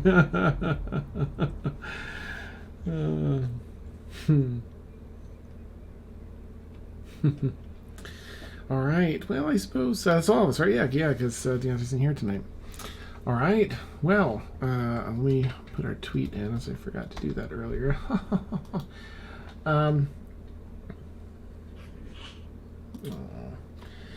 Let's see. Let's jump back in. So I want to, just not that I'm trying to blaze past the party and things, of course. If there's anything really important role play. I want to make sure you'll have that. I just want to get back so we have Zia, of course, in the party as well, and she's not stuck with her crazy dreams on the black and white checkered floor. And all right. So the little nods to Twin Peaks are my favorite. Awesome. If you haven't watched it, one of the best television series ever made. Yeah. It's so weird. And It's wild. It's a wild ride. Yeah. especially season, you've watched the third season, right? The Return. No, I haven't watched The Return. It makes Or have I? Wait a minute. It makes the first 2 seasons look like child's play. What? Oh, okay, now I've got to watch it. Okay. But anyway, not the topic. Awesome. I've seen the first. I love the series. I have not seen that new one, the new season. I'm gonna have to check it out. Always looking for shows to binge. Okay, so you all managed to return. The 3 of you managed to return, Brelith in tow, thanks to many of your new fans, Synestaire. Back to the church. You've all been assigned, nice, comfy rooms, and everyone gets a good night's rest. Morning comes obnoxiously early. It's ding, ding, ding, ding, ding, ding. There's people walking up and down the halls with bells waking everyone up for breakfast at 7. And you don't have to get up for breakfast, but you're at least temporarily woken up. And then every hour and a half or so, there's some other person tolling a bell for the next church event. Morning prayers, at 8:30, and so on and so forth. I'll say What kind of beds do we have here? They have wooden frames. They're up on frames, about twin-sized beds. So you hang over a little bit. Brelith and probably Zia too, for that matter, would hang over by a little bit. Do we have pillows? There are very flat pillows there. They gave you pillows, but it's like you could have just folded a blanket up. It would have been fluffier. Brelith will try to turn over and put the pillow over her, lay face down and put the pillow over her head for probably a couple of hours at least. Nice. Given that Zia's recovering, and daytime isn't Sinistaire's, optimal time, and Liazana, at the very least, has plenty to consider. Let's say that at least the Brelith, Synestaire, and Zia won't get up until a little closer to lunch. That way you all have time to get, full rest and everything else. Liazana, do you want to, kind of stay in your room until later in the morning, or do you want to be up bright and early, or for any reason? Oh, so good. I would imagine she would have just done her meditation for her rest, so she would probably, she'd probably be up at breakfast. Honestly. Okay. Just trying to feel as normal as she can. All right. She's still mulling over things. Gotcha. For what it's worth, Liazana, at least you now have a name to that tattoo, and it's a whole organization, the Order of Spectors, as he referred to it in the alleyway there. And of course the lead potentially to Staffney Island. Whew. All right. Eventually, Liazana, as you have time to, chill with the church folks, and you're just sort of waiting and going around, you're exploring the church. It's large. There's a number of little greens. Green areas to rest and relax. There's training areas, as some of them train in certain forms of martial arts, which might pique your interest. I don't know, as a fighter. You see a few things like that. Finally, maybe 11:30 or so, you hear some of the churchgoer, the people studying there, talking about your friends. they've gotten up and they're being themselves in the cafeteria, and so of course they become the talk of the church here. So if you were to head to the cafeteria, you'd walk in and find Brelith, Synestaire, and Zia, now feeling fairly rested. being served an early lunch. Oh. That was a lot last night. Yeah, it was. Why am? Oh goodness. All right. You okay? No. All right. This is really early in the morning, or to me, it's my evening, and we might be drunk. I might be drunk from the night before. Sunlight or something. All I know is that we rock pretty hard, but I get a nagging idea about that dude in the alleyway. I got this. You see this medallion that was down the crypts? Well, it can allow me to hear what people are thinking, and just realized people are grosser than I thought. And Liazana wanted to pursue this guy for reasons unknown, and well, he wasn't that interesting, but he could have hurt her or whatever. It's gross. Sure, but she thought that she knew him, right? Wasn't that what you said? That she told you? Yeah, she thought she knew him. You think you know somebody? Well, from he was just all bluster. He only had the tattoo because he saw some other person that he thought was cool, and he was just trying to fake like being cool, right? A poser. And I wouldn't know that. And this necklace, this medallion, I think is the medallion you stole from the crypt. I liberated this stealing. You stole it.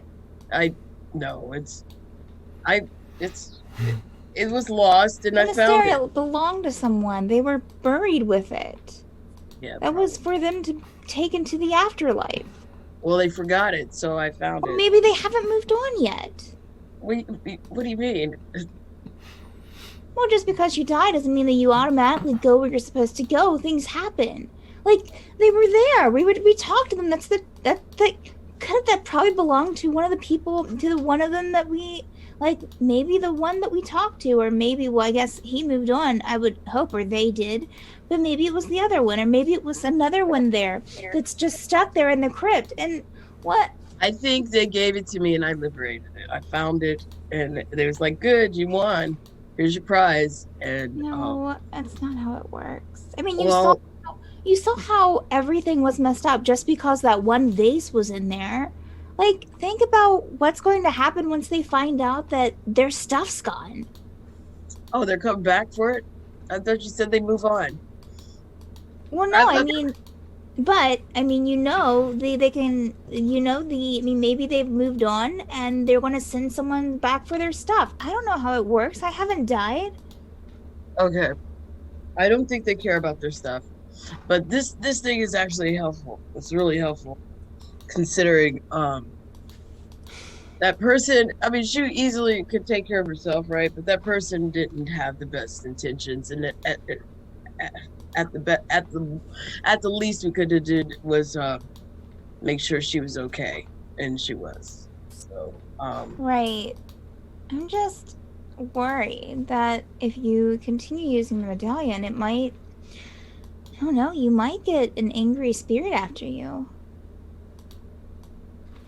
Right. Okay. They could seek vengeance on you.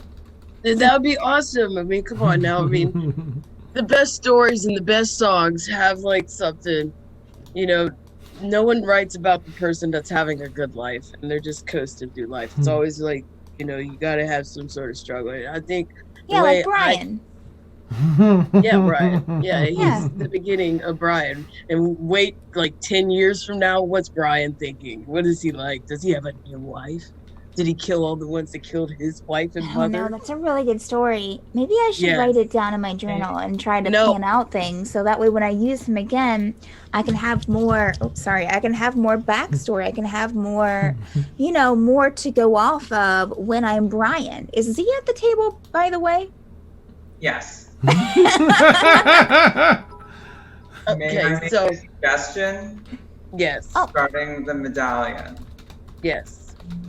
It would be beneficial to head to the arcane ward, and there we could satisfy everybody's requirements. You could. Now, see, my personal belief is that I found it, so therefore I'm fortunate, or some, Right, fortunate. If it's cursed or something, Then I accept it. I accept it because right now I feel like somebody You don't want gave to me curse. this. No, you gotta understand. The reason why I'm alive today is the stuff the stories are made of, and I want to write these stories, and I'm gonna make my new story. And right now, my new story says, "Grab that shit, put it on your neck. It's yours. Use it." That's what I'm saying. Wait. So are you saying that you want an angry ghost to come after you because No, the I don't cursed want- item? I don't want an angry ghost to come after me, but I would accept the consequences of putting on said item. So you're going to not get it consecrated because you want to just let the universe decide what kind of horrors it wants to bestow in your life. Jingle bingle shaba shaba. I consecrated it. Did it. No, There. that's not how consecration works. I made a Synestaire. song. Ding ding dong dong. Ding ding ding ding dong. It's I really cured think now. that we need to. Oh. This is No, like a- seriously. I mean, if I gotta remember my lessons. I gotta remember my lessons from school. There's a way I can tell the type of magic from the item.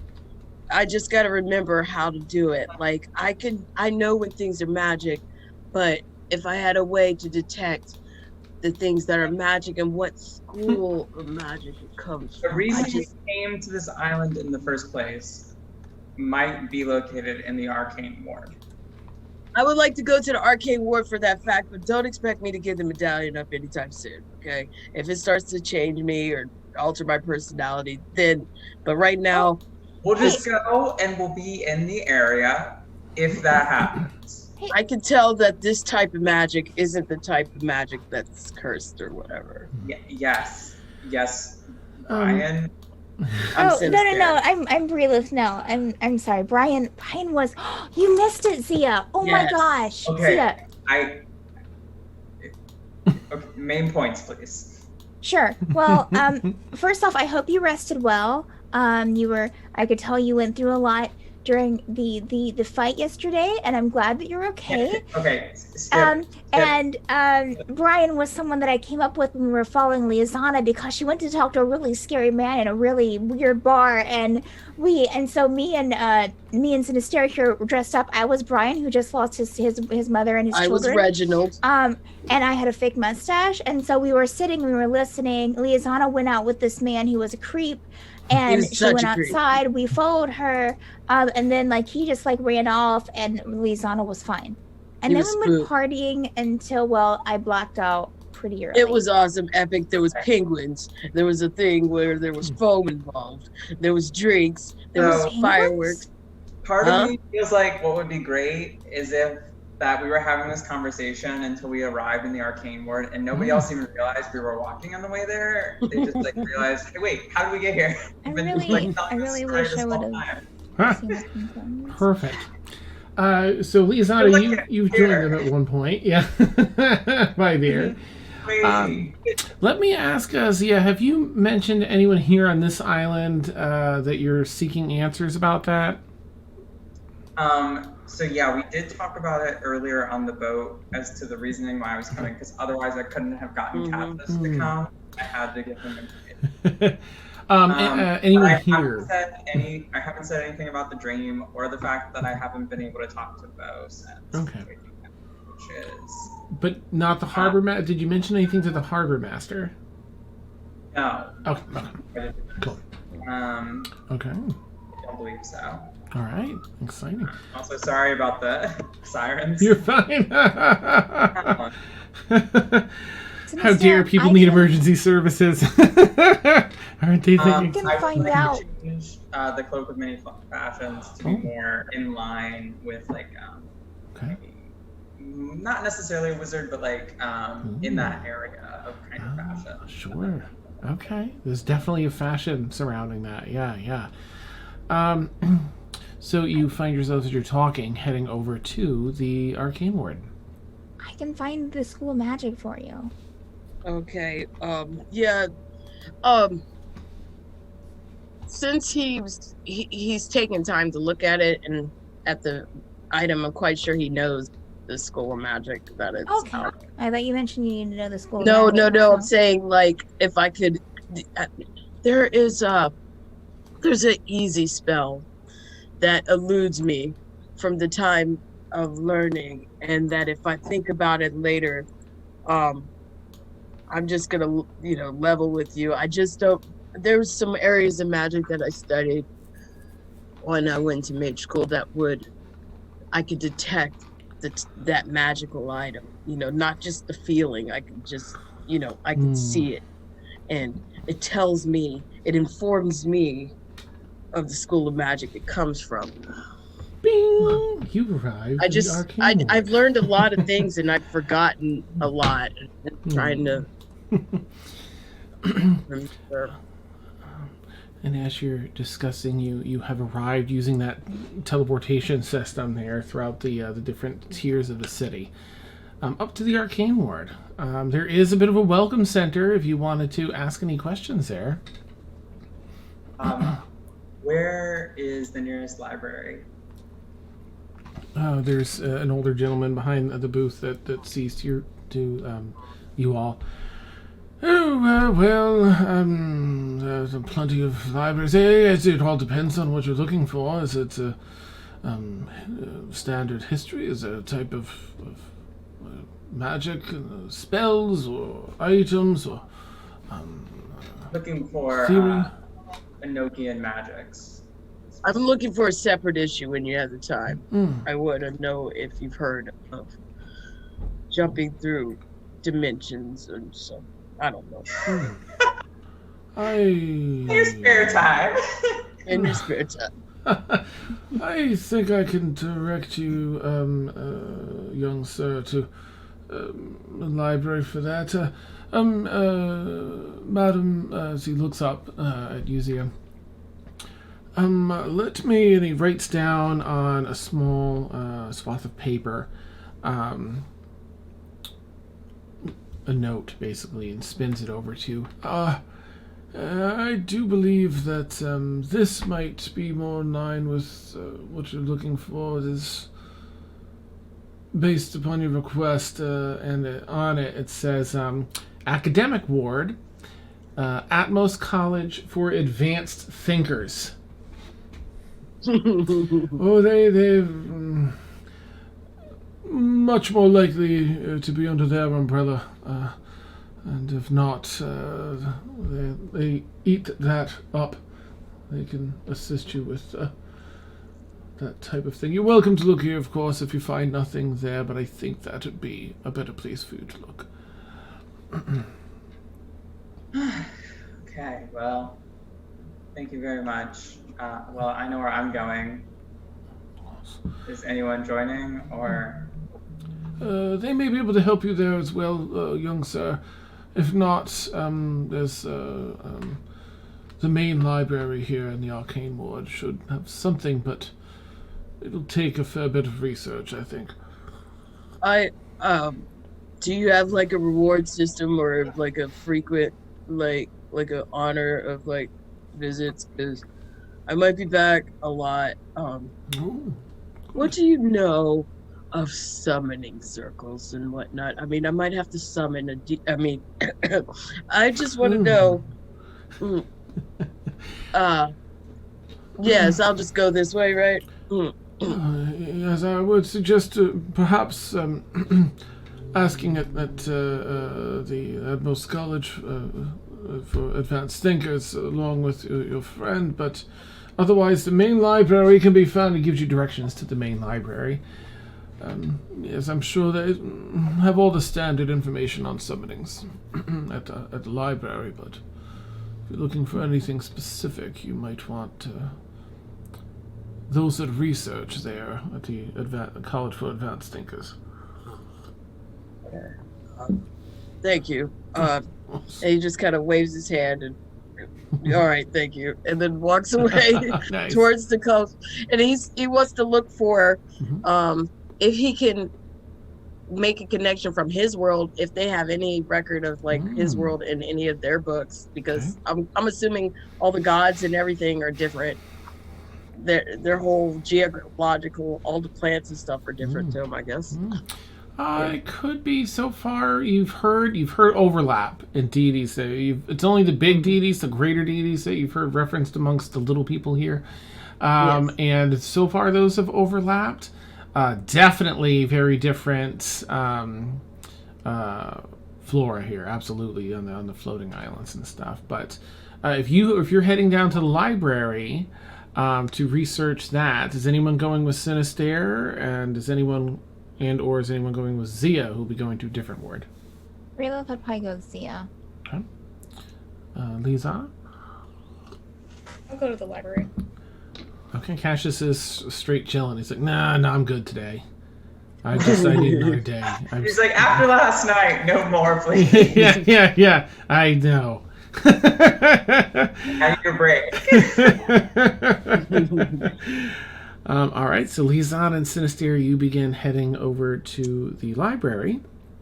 Breelith and Zia, you head over to the academic ward. All right, now here in this academic ward for Zia and Breelith, you find there's a bunch of different universities. Atmos University, Atmos Academics, a bunch of different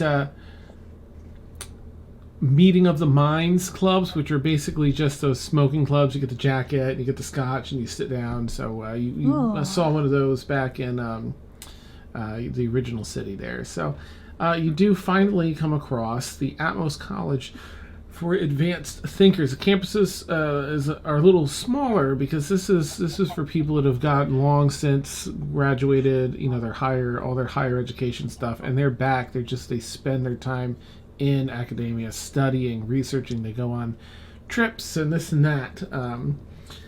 So the two of you arrive there. There's it's very, everything's prim and proper, leather, everything. It's just one of those type of places. And there's a front. She steps through an old heavy wooden door with beautiful engraved glass window panes. You step inside, you get the smell of old wood and the leather, and it's a very distinct smell that is almost as though you can smell the age of this place. Hello. A little halfling woman comes up to the back and steps up on a couple steps behind the bench. Hi, how may I help you two? What brings you here today? Hi, we were sent here from the Arcane Ward. I had talked to someone at the Wizarding Association in Zosa, who had suggested that there might be information here pertaining to a particular celestial and Enochian magics. Do you happen to have any information on those subjects? Well, I suppose we should ask Clifton. Please follow me. She hops down the stairs and comes around. She's up to your knees, and scuttles about. Please follow me. And heads into a couple of back hallway that leads by a couple of rooms on either side of this hallway with large French doors that push into the rooms until you take a turn at the end to the right.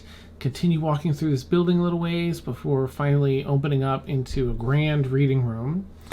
You see three different individuals sitting about here having a very academic debate, very dry and but somewhat heated as they discuss countering philosophies on something. Sir Clifton, hello, yeah, it's me.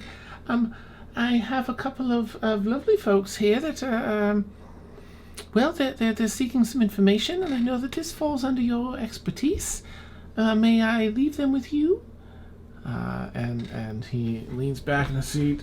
You see, he is an older, well, he's a half-elf gentleman, so he looks a little younger than he is. He's maybe in his early 50s or so, mid-50s. He has really short, wavy auburn hair that has a little bit of gray in it. Brown eyes. He looks to be about 6'1" or so. Regular build. He's sitting in his seat. I did not like this one. Okay, sorry. He has an oval, awful face with a long chin-strap beard. That's a terrible... Okay.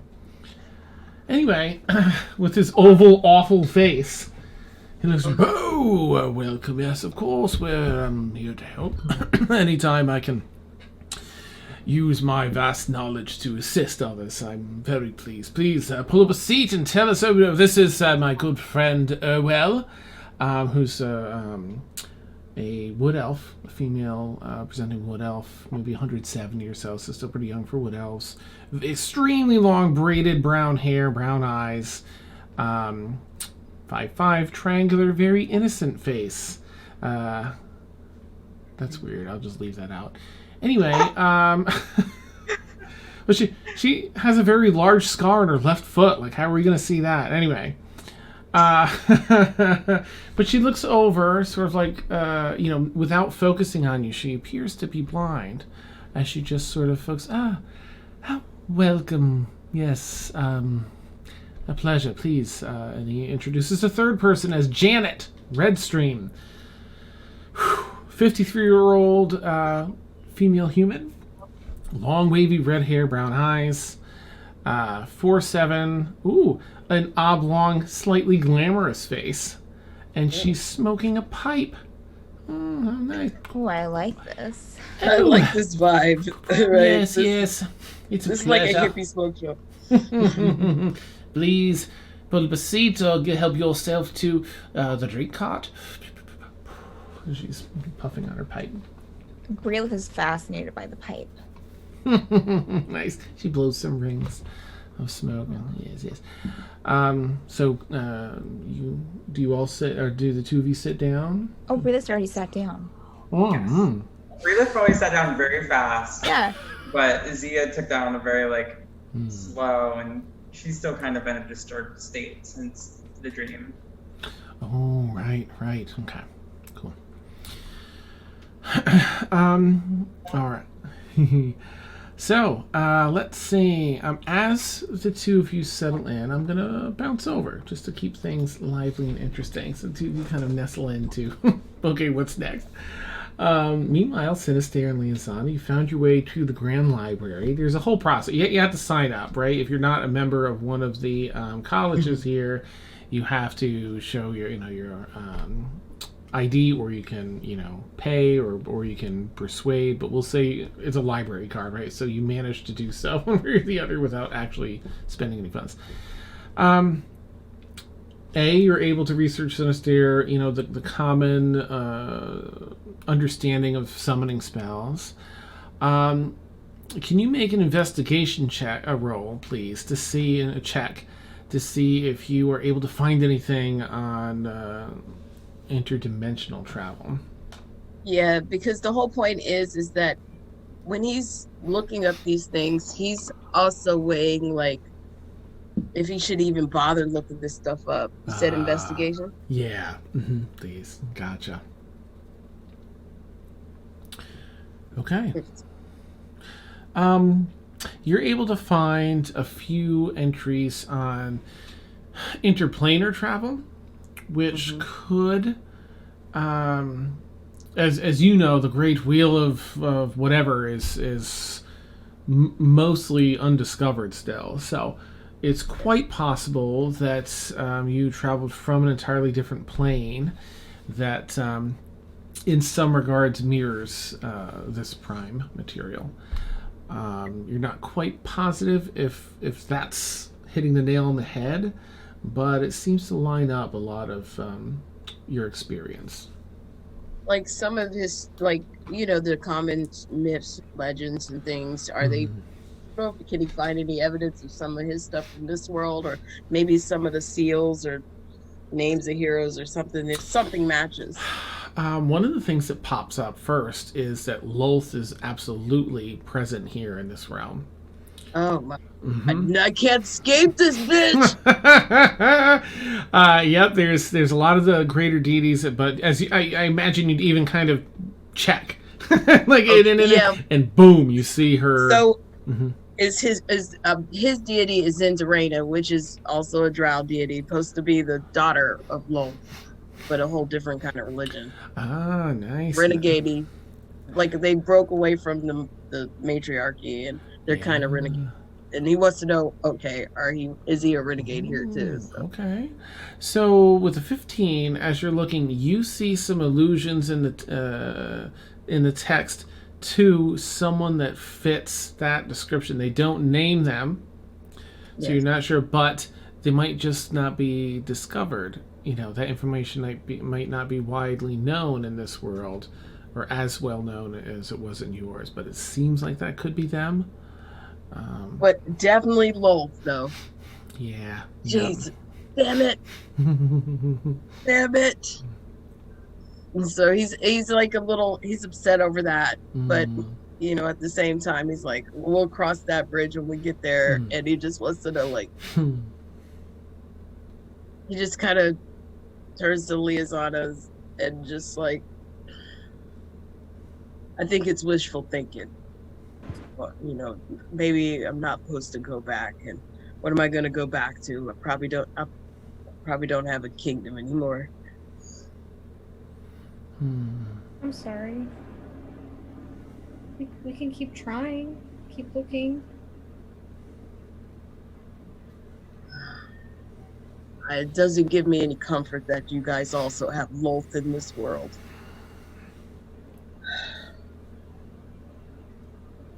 She infects people. She spreads out her web and has a web of nasty, bad juju. And it's here. Is there anything I can do to help? Can you fight a god? Well, I can't say I ever have. Anyway. Quite a few battles myself, but can't say I've ever fought a god. I think I barely left my life. I know my mom is dead. I don't know if, and all those wonderful people that we saved from bondage, they're probably dead too.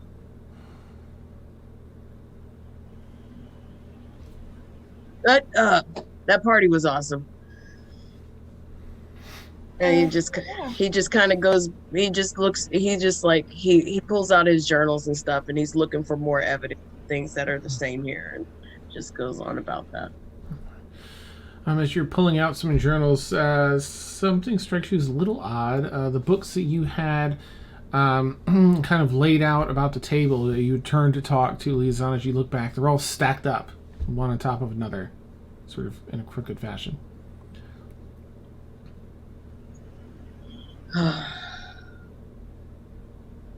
See, it's happening again, right?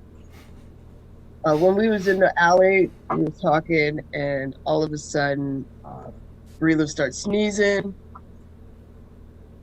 and I could feel the presence, like the air around me change. And it gave me the idea that maybe a spell was cast. And now I look over, and he just kind of points to the books stacked up. Yeah, that's strange. Like he's gonna try and wave and try to see if he can feel any magic or anything. Oh, okay. Yeah, no magic. Like He's literally trying to touch it like he could, as if he could. And yeah. And he goes, he goes back to his journals. He's comparing everything, all his heroes to their heroes, to songs and, their lore. And he's like, there's nothing really at this point to come back to. And the only thing I have right now is adventure, travels, and hopefully it brings me closer to home. Liazana, you get an itch in your nose that must be scratched. Oh man, it's just, it's in there a little further than you can, Nice. Woo, about a half a minute, you get a good scratch in there, and it disappears. Oh my gosh. Oh, I don't know where that came from. Okay. This must be the dust in here. And he takes a note of it, and he, in the back of his mind, he's like, it's probably the necklace, but this is fun. Nice. He just goes back to reading and stuff, and he says to Liazana,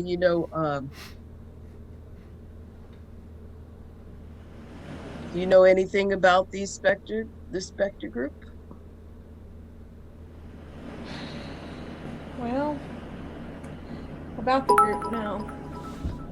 Well, why are you At least I have a name. Why are you chasing them? Did they do something to you? You can say that. Well, you don't have to tell me, but maybe we can go after them together.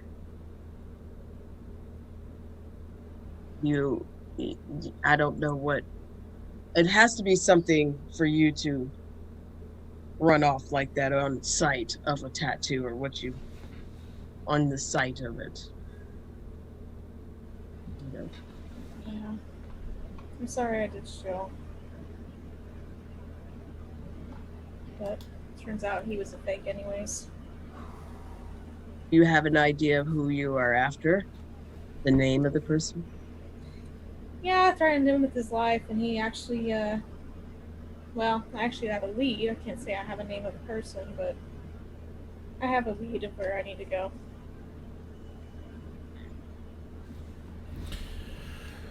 I know. Excuse me.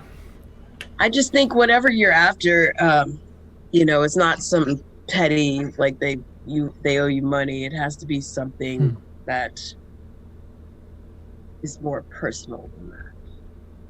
Oh, believe me, it's personal. Nice.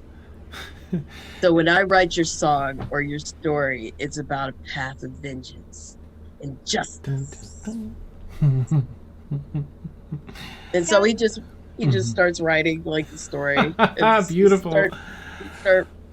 Awesome. The Synestaire begins jotting down the beginnings of Liazana's grand tale. We'll jump back over to Zia and Breelith. The two of you have pulled up seats. Clifton begins engaging, asking, and your names. I'm Breelith. Oh, pleasure. Zia. Zia, of course. Lovely. Well, how may I help you two? It was a few weeks ago in a small nameless village that I was told of a celestial artifact that resided here in Atmos Isles. And I was later told by someone in Zosa that I trust, based on the source of information, that might help us get to the moving island known as Macaw. Oh, yes, yes. I have had a vision which has led me to believe that this is true, and that it is the Book of Enoch, which is located somewhere on this island. Oh, well, you've certainly come to the right place. He looks with excitement and exuberance to his two other folks sitting down. Well, yes, we can help you with this. Janet takes a few more puffs on her pipe. Well, this certainly calls for a drink, I would say. And she gets up to the drink cart herself to get another drink, but she just downed one, and she's on her next. Clank, clank, thank you. You do hear a call over to the two of you. Would you care for a drink while I'm here? No, thank you. And breathe. No? Oh, I'm good. very well. Dan, quick question. Would Brilith, with her his history knowledge, has she ever heard of the Book of Enoch? Ooh, you can do a history check. Oh, go ahead, Zia. I'm sorry. I was gonna say almost certainly not. It was written something like upwards of 30,000 years ago.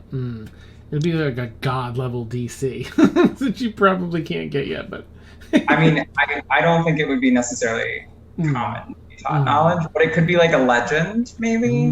Okay, gotcha.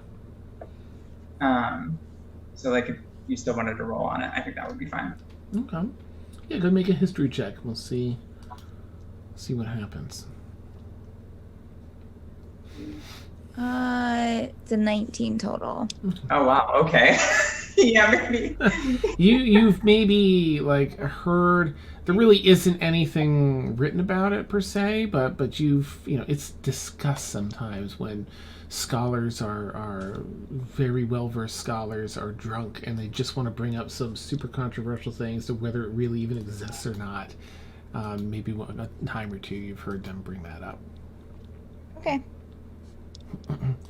You can see Brilla's eyes get a little bit large. Ooh. She becomes immediately more interested. Be cool, Breland. Be cool. Don't let him know where. Yeah. Oh well. Of course, yes. Well,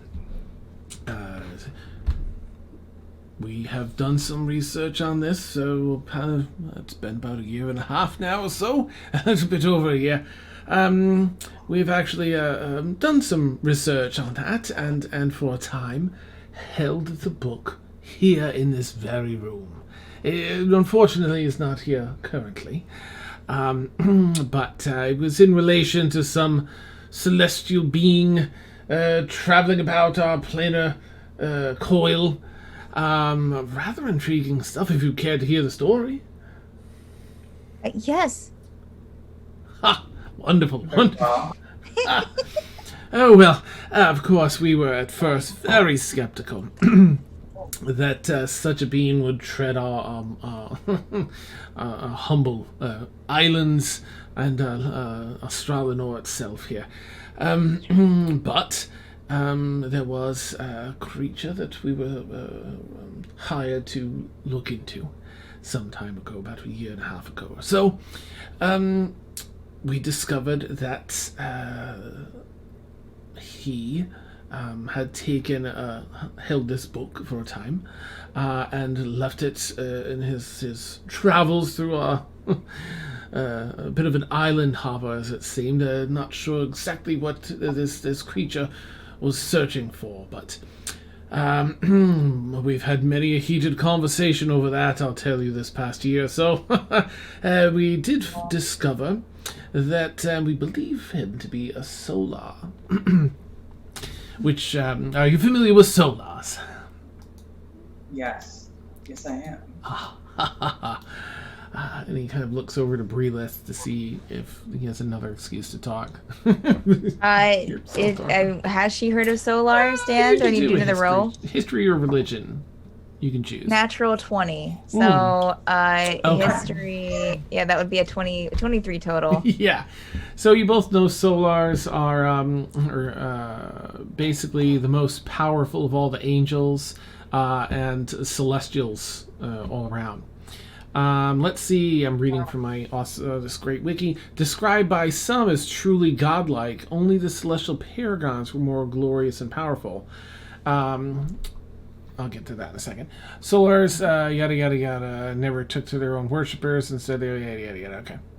Anyway, as Clifton is talking about that, not Janet, but Urwell jumps in. Oh, Well, I still hold that they were a paragon indeed, rather than just a solar. But my opinion is not tolerated in this room, I would say. And rump, rump, rump. You know, they all have their little rump circle for a minute. Before Clifton resumes, well, all that aside, yes, of course, yes. The evidence, but anyway, yes. We were sent very well funded expeditions. In fact, it's truly, if it weren't for that woman seeking the same some time ago, then we wouldn't have had any of this information. It's really quite fortuitous. She funded quite a few of our expeditions and had very, very incredible salaries. Who was this? Who funded this? Oh, what was her name? She was a rather striking woman, very tall, much like you, Zia, yes. Very well-mannered, confident, extremely competent.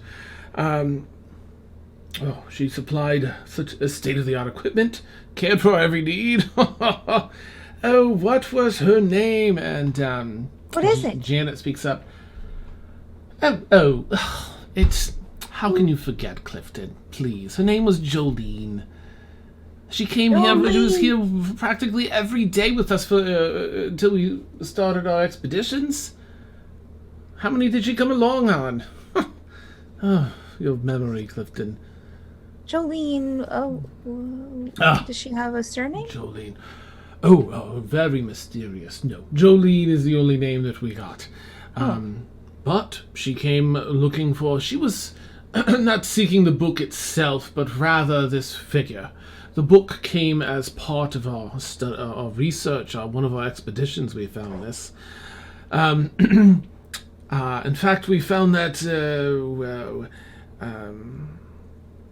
was one of the last artifacts we found over on Simhazy Isle, I believe. Yes. He looks at yes. Yes, Simhazy Isle. In fact, that's the last we saw of her. We recovered the book. Do you know the name of the island? It's Simhazy Isle. Yes. Oh, Simhazy. I thought you were saying some hazy island. Sorry. Oh, no, that's quite all right. Yes. Yes. So that was the last you saw her and the last you saw the book? Yes, she came immediately back before we had a chance to research the book. But we had it here in our presence, and that is quite something to know it indeed exists. But she took the book and headed directly back to Simhazy Isle. Perhaps. Did you write anything down? Did you write anything down that was in the book? Did you take any notes? We could not open the book. We were hoping that she would upon her return, but she swiftly took the book, thanked us for our efforts up to that point, and told us that she would return at one point, and we would be able to carry on with further excursions. However, that was half a year ago, and we have not heard from her since. It has to be found. I agree. I do hope it's not simply lost back on Simhazy Isle or worse. Off in the great deep. If you'll excuse me and my comrade for a moment. Of course. Something this historical needs to be found. Okay, we'll be right back, okay? Just don't leave. Oh yes, I'll run. See this. Hey.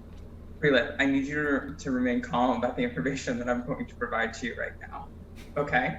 Okay, all right. Can you promise me that? This has been a lot of information, kind of, and this is what I do. I like finding things. It's what I've been training for my entire life, and I think this is big. I get a feeling it's big. But let me. Okay. Yes, all right. So I'm channeling Brian for a bit. Excuse me if I'm sad. Okay, tell me. Okay. So, as you are aware, because of Synestaire's existence in our world, I'm sure you felt that there are some things that just don't belong here in our realm. Sure. Yeah. I've totally noticed. And you know this because, you know, that there are other realms, of course. Oh, yes. Yep. Of course. Other universes, other places that intersect. I mean, I'm not a simpleton. I've done some studying. Yeah. Yeah. I want to start from a common ground here. Yes. So, the Book of Enoch was created some upwards of 30,000 years ago by a group of high celestials. I know, it's very old. Yes. It probably predates your civilization by a good amount. Oh, I know. The book contains keys to some of these other worlds. Yes, okay. That only work in certain places and times. But those can be used for a lot of bad things. Oh, sure. I mean, historically, that's when something that powerful is put into the wrong hands. I mean, it can be used for... Okay, I'm listening. Yes. So, you can imagine how it might be bad that someone who nobody knows has it in a location that nobody knows where it is. Or that it was put in the hands of these people in the first place. Well, they don't seem like bad people. They seem like okay. Okay, but did they really seem like the type of people who could contain the power of a multiverse? I mean, the one with the pipe is really cool. They are not. I mean, who else would be, other than learned people, who else is adept to handle it, though? No one. But it must be destroyed. Oh, shit.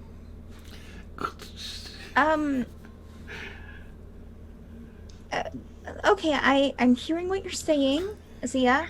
I am hearing you, but also I feel like someone needs to know what's inside of it. I have an idea of what's inside of it. But have you read it? An idea and reading can be two different things. Yes. Okay. I do know, or have at least a good idea of how to open it. Great. We can find it. But and we can do our own research. If a person without celestial blood even looks upon the page, it is said that they will die instantly.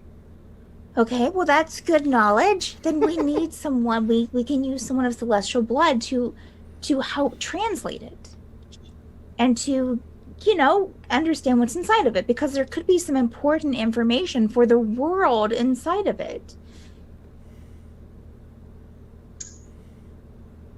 Okay, at this point, Zia's like, I'm not getting to her at all.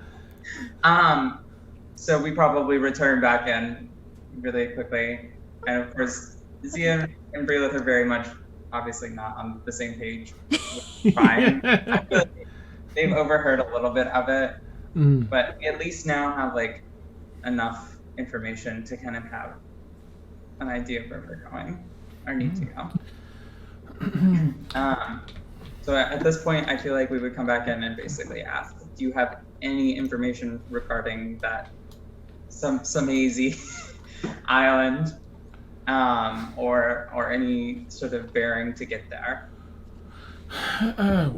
We could mark it on a map. It's relatively close island. Certainly, if you have a sky chart. I'm sure we have some around here if you don't have one already. Yes, actually, that would be phenomenal. We left ours on the ship. Makes sense. It makes sense. Yes. And he takes out a sky chart, and it has Atmos Isles, it has the Twin Cities of Sandir, and it has 2 neighboring islands. The next closest is, gosh, let me go back to my other notes here. Staffney Island in one direction, and in another direction is the Simhazy Isle. And he marks it off on the map. As he's marking that, Janet takes a few heavy drags on her pipe. Well, you should be rather careful, though. The planar that she looks over at Urwell, who thinks it's one of the more powerful ones here. The planar, the solar, is believed to be, well, for lack of a better term, a deserter of some sort. So, they are already a betrayer, or rather, a betrayer to their deity, who has otherwise gone rogue, as clearly they're not meant to be on this plane, and seems to be on a mission to find something. So do be careful. It's above just being solar. It's... you just don't know what it's up to. At this point, Zia has had enough knowledge, grabs the sky chart, and obviously Breelith wants to ask a lot more questions. And it's just like, puts her hand on Breelith's shoulder and is like, it wouldn't be Tuesday if the universe wasn't going to end, now would it? And drags her out. Nice. If you ever need a researcher or an archaeologist, I'm Breelith. Very well, Breelith. We'll keep that in mind. Do take care. Have a good day. You as well. Enjoy your pipe. Thank you very much. All right, and you two head out back down the hallways or wherever you like if you're exiting this area. All right. Where would you two like to head? And then I'll jump back over to our other two. So at this point, we need to regroup and discuss some things. Can Breelith ask a question really quick? Yes. Well, to me or to... No, I'm asking Dan since he was talking about sorry. moving on. Okay, sure. Sorry. Yeah. Breelith, after she's calmed down for a bit, will kind of like, kind of pull on Zia's arm as they're walking. Are you okay? You seem a little, not really, your usual self today. I know that you were tired last night. I just want to make sure that, you're doing okay. So Breelith might notice at this point that actually Zia's hair has turned whiter. Like beforehand, like it was kind of gray mixed with white, but it's every single time that she uses her celestial side, it just gets whiter, and it kind of affects her personality for a while. But Zia's obviously going to deny this and be like, I'm fine. Like, everything's fine. Okay. All right. Did you lighten your hair? Your hair looks a little bit different. Maybe it's the sunlight. It's probably just the sun outside. Really? Mm-hmm. I said it's fine. Okay. All right. We need to find the others, Mm-hmm. and we need to leave. Okay. The fate of the universe might depend on it. Right. Got you. Let's go. Okay. Excuse me. So you all head on out. I guess maybe back to the arcane ward, I suppose. Yes. All right. Synestaire has been working up, getting those first revisions in on Liazana's grand tale to be. It's going to be an epic story of a triumphant female lead with a vengeance, a path to vengeance, in an airship. Nice. So, yeah, he's really just trying to. He's going to tuck all his stuff away. That he was. He's basically trying to change his, he's trying to uplift his spirits, so he's not thinking about his home and focusing on Zia. It's like, like he's done with the study, so he's just like, yeah, this could be a badass tale. I'm done in here, unless you want to look up maybe that guy, like his, that guy's tattoo people. I don't know what it is. It was ugly anyway, but I think they're in a lot. From what I can tell, they're in. Would he see reference to that specters and the stuff that he was looking up about this world? Like, I'm quite sure they come across. I records, don't know maybe. that you'd find anything in here about the specters. Oh, okay. He's just gonna pack up all his stuff, try not to be all maudlin, poke his head up, and it's like, all right, tired of this nerd shit. Let's go and get out of here. What do you say? Yeah, that works for me. Let's go try to find the others. He just walks out like, all right, what's up? I mean, because that's it. That's all he can do. Yeah. All right. Well, the two of you leave the main library, and you're walking down the open streets here in this in the chilly weather. Skies are nice and open and clear today. Sun shines bright above. You're about to intersect with Zia and Brelith that are coming down a side road about to find the two of you. Zia and Brelith, as you kind of spot Synestaire and Liazana in the distance, and as you kind of pick up pace a little bit to catch up with them before they continue through, you feel someone bumps into in between the two of you, and you hear them saying, "Excuse me." But when you turn, there's nobody there.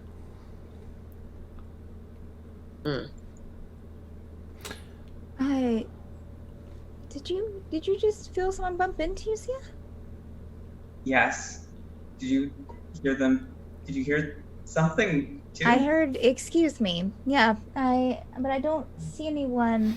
Too. Interesting. Oh well. Oh. Hey guys. They wave you down. What's up? I have good news and bad news, Synestaire. Okay. This is a great day.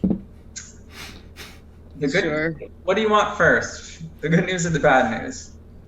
I like to get the unpleasant stuff out of the way first. Okay. The universe as we know it could potentially end. That's every day. Maybe an over-exaggeration. That's every day. We're always in danger of ending. What starts must end. So, it's every day. So That's glass half full. Okay. I always knew you would take it nonchalantly. what? But it's a chance for adventure, am I right? I mean, you gotta be more specific than some of the vague ass doomsday world's ending. Well, you didn't. We've heard it 1,000 times. You didn't ask what the good news was, though. Okay. Oh, okay. Sorry, I'm jumping the boat. All right, let's get to the story. Good Okay. dude. The thing that might end reality as we currently know it might also be able to help you get home. Oh. How?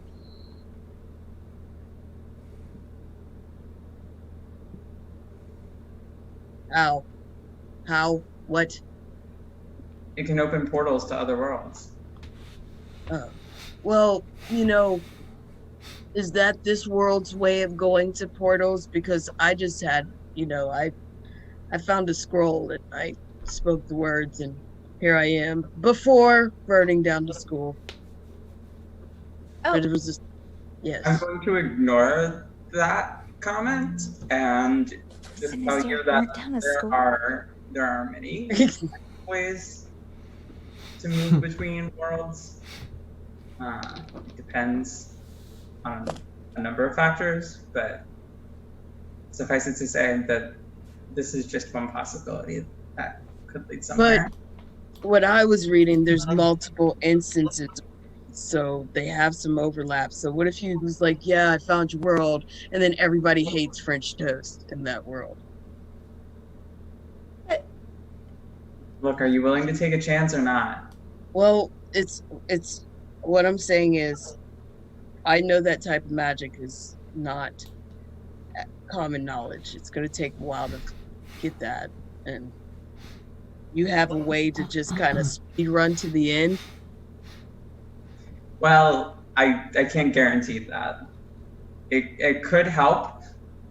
It could give us at least some knowledge about your world or why you're here. But it definitely, I mean, worst case scenario, we will keep reality from ending. I see that as a win. Okay, what is telling you reality's ending? That thing on your shoulder? Okay, so that definitely hit a soft spot because Zia hasn't been able to see Bo since last night. And it's gonna be like, Synestaire, I just need you to trust me on this one.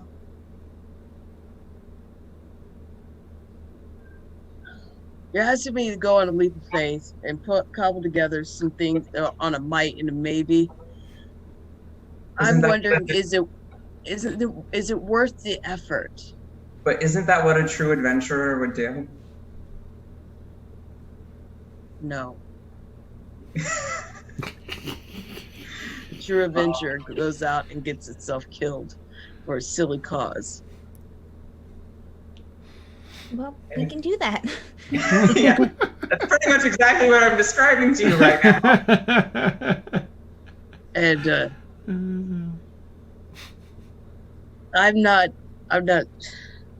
I don't originally want to be an adventurer. I just want to write songs and stories that people can remember for all times. And I'm stuck in a time or a situation or reality that I don't know, really. Of the songs and the stories, Synestaire, that you could write going on this adventure. It's going to be great. I know. A lot of cool stuff. I know. Okay.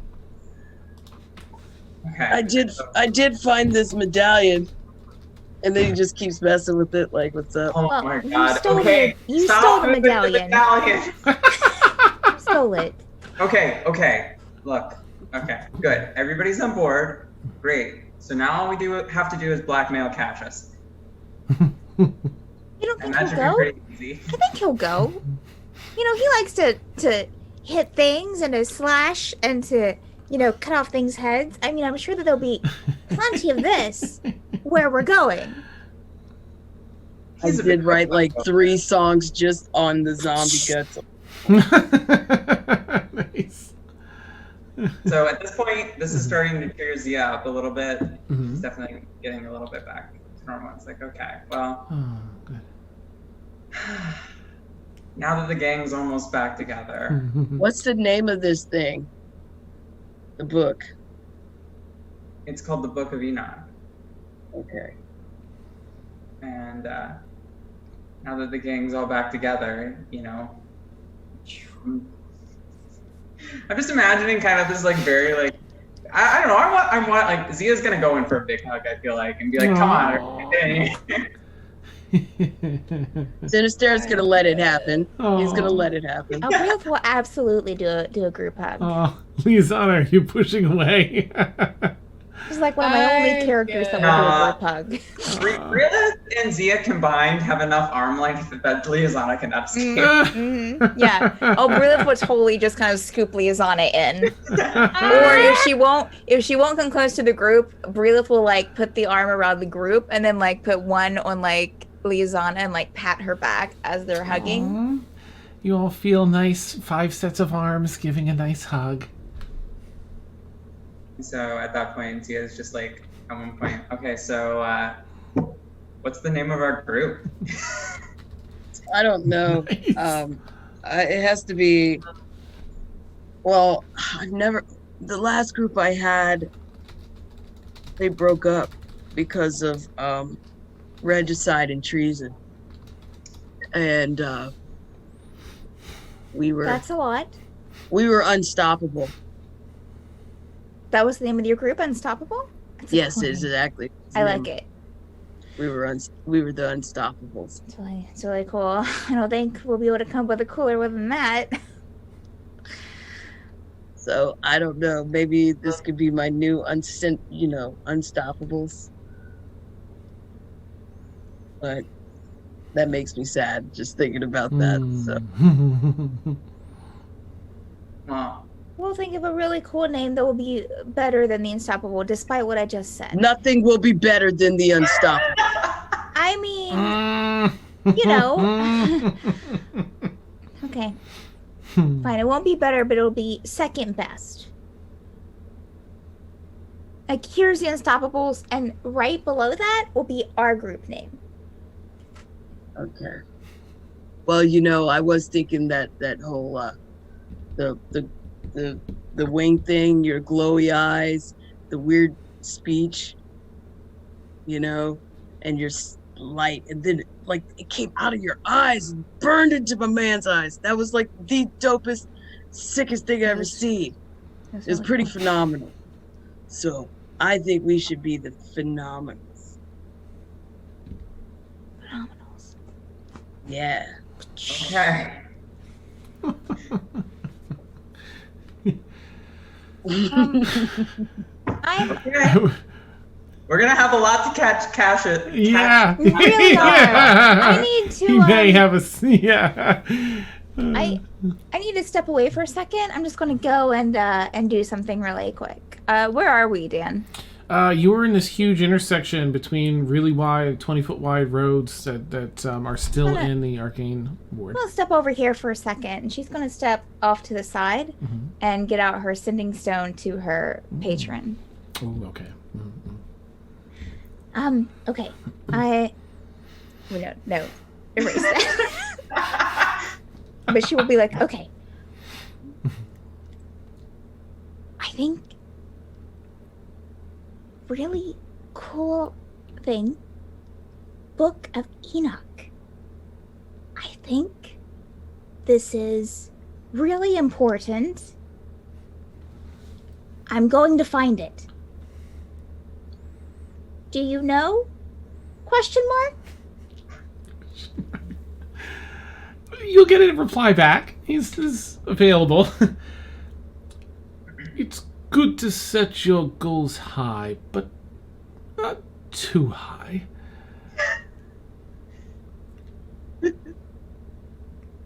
You said it. That's it.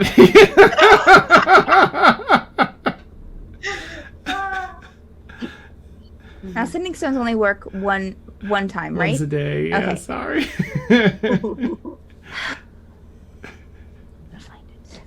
And she'll go back to the group. Okay, I'm done. Just had to, take care of business. I didn't poop in the street. I just had to talk to someone over there. No one was over there but you, right? No, Right. Z at this point is just talking to invisible people. Yeah, no, I totally get it. You're Oh god.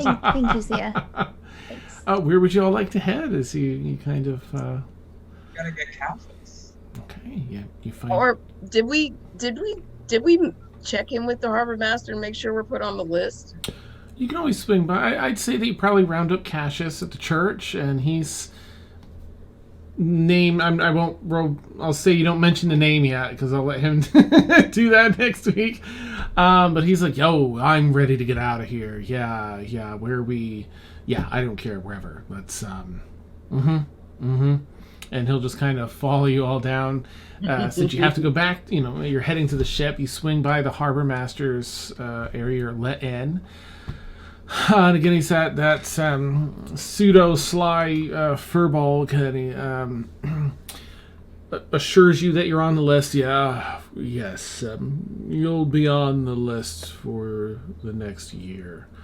You've all done very well. Yes. Well, do you have anything else that we can possibly take care of for?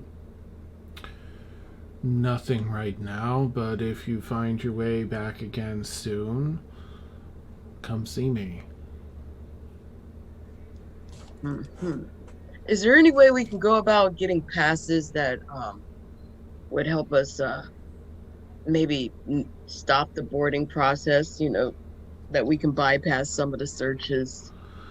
You won't be searched. Have an unspoken agreement with me to not bring anything too dangerous here. If you're caught with something like that, I'll simply disavow knowledge. But here are your passes. They're prepared. You have can come and go as you please and use services here in Atmos Isles for the next year. And he passes out everyone's little passports. This is official. Yes, now you three will have to enter your own names because the intake clerk didn't get them. He's been reprimanded. But you'll have to enter your names here yourself. But best of luck to you all, and thank you for your service to Atmos Isles. Thank you for your service. He kind of looks around and sits down and lets you all head out to the Tempest, your super epic ancient technology airship. You all board. Cassius kicks it up. And I have to ask, as you board, your crew's there. They've restocked. They've gotten some. You made sure everything's tip-top shape.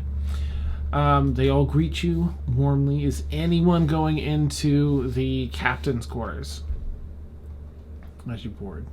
I would, I'm considered, just from looking, I would probably like have a general idea of maybe the lure in this place, where they've seen maybe some sort of ring or teleportation circles throughout the mist here.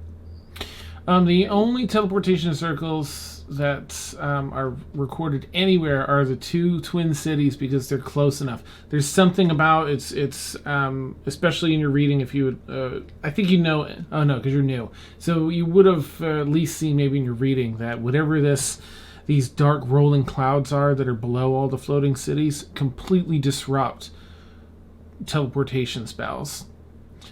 Some other magic too, if you're too close. But the only place where the two teleportation circles work are the twin cities, because they're the only cities close enough to work without too much failure.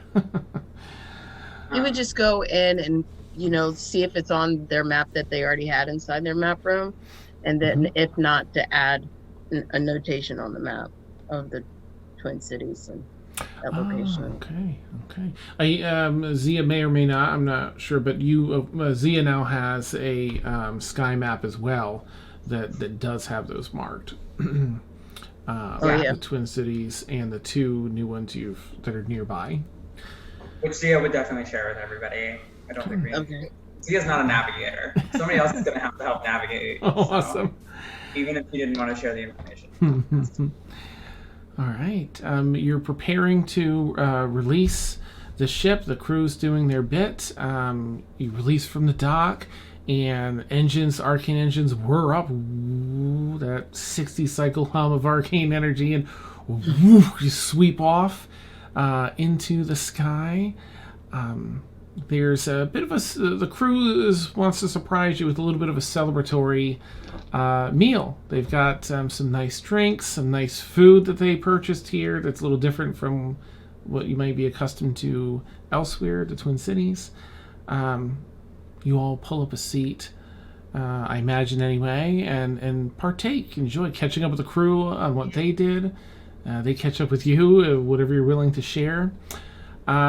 And at one point, oops, where are my... Oh my gosh, I have so many notes now already. Vic offers up a toast to a successful drunken and the adventure that lays ahead of us. And he raises up a glass. Everyone raises up a glass, and a glass floats up next to you all and cheers with you, with no one holding it. Back again. everyone kind of, the crew at least pauses. And as they pause, a form shifts into the spectrum, visible spectrum. You see what looks like a ghostly form of a rather young half-elf, maybe mid-20s. Completely bald head, blue eyes, maybe about 6'1", kind of an athletic build, a sharp, repulsive face. Sure. A scar across his lip. Oh Lord, this ghost. Oh, you can see me. You can see me? Yes. Yes, I can see you and hear you. That's awesome. Listen, I think you're all really cool and you're strong, and I saw what you did and down in the crypt, and I thought that was amazing. And so now I'm here with you, and I'm gonna help you because I want to be an adventurer. I couldn't because I died, but now I can. That's important. Right. So my name's Charles. And he'll stick a ghostly hand out. Of course, Charles rings a bell to you, Zia, as that's who Bo said, well, we should ask Charles. He'll know in your dream. And that's where we'll end tonight's session. Oh, Yay! Huzzah! so many exciting things. What a twist.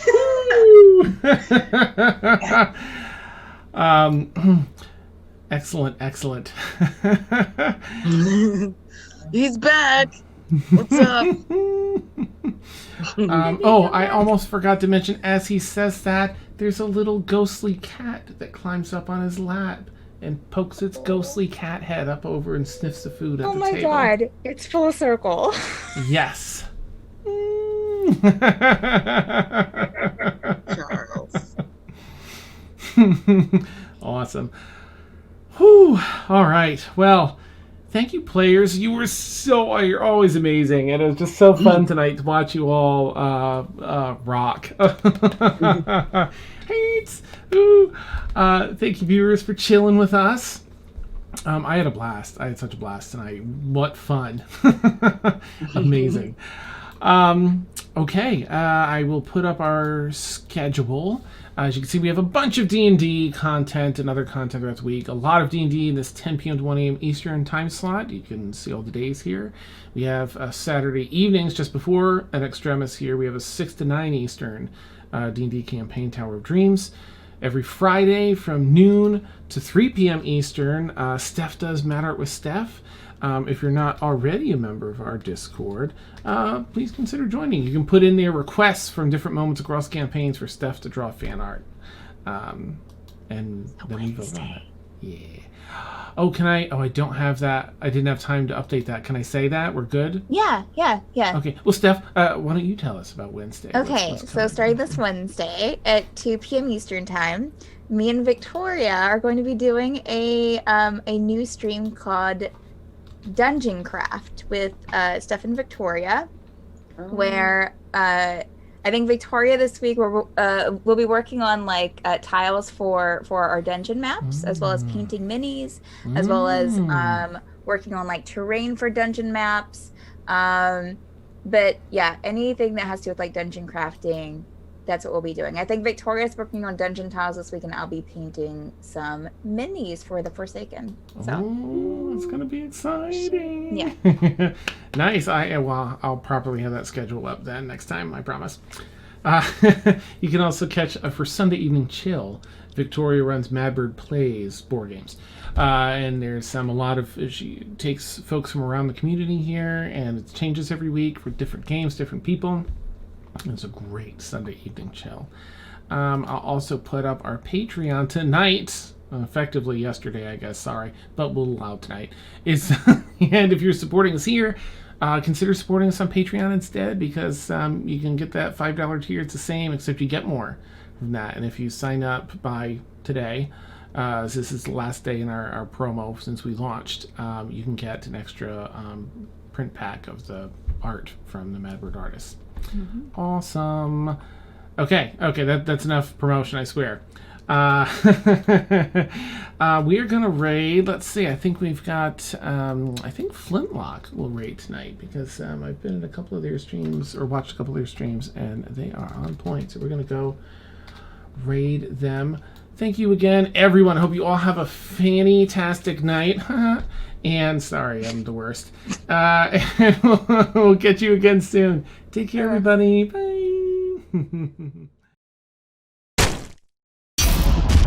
Bye.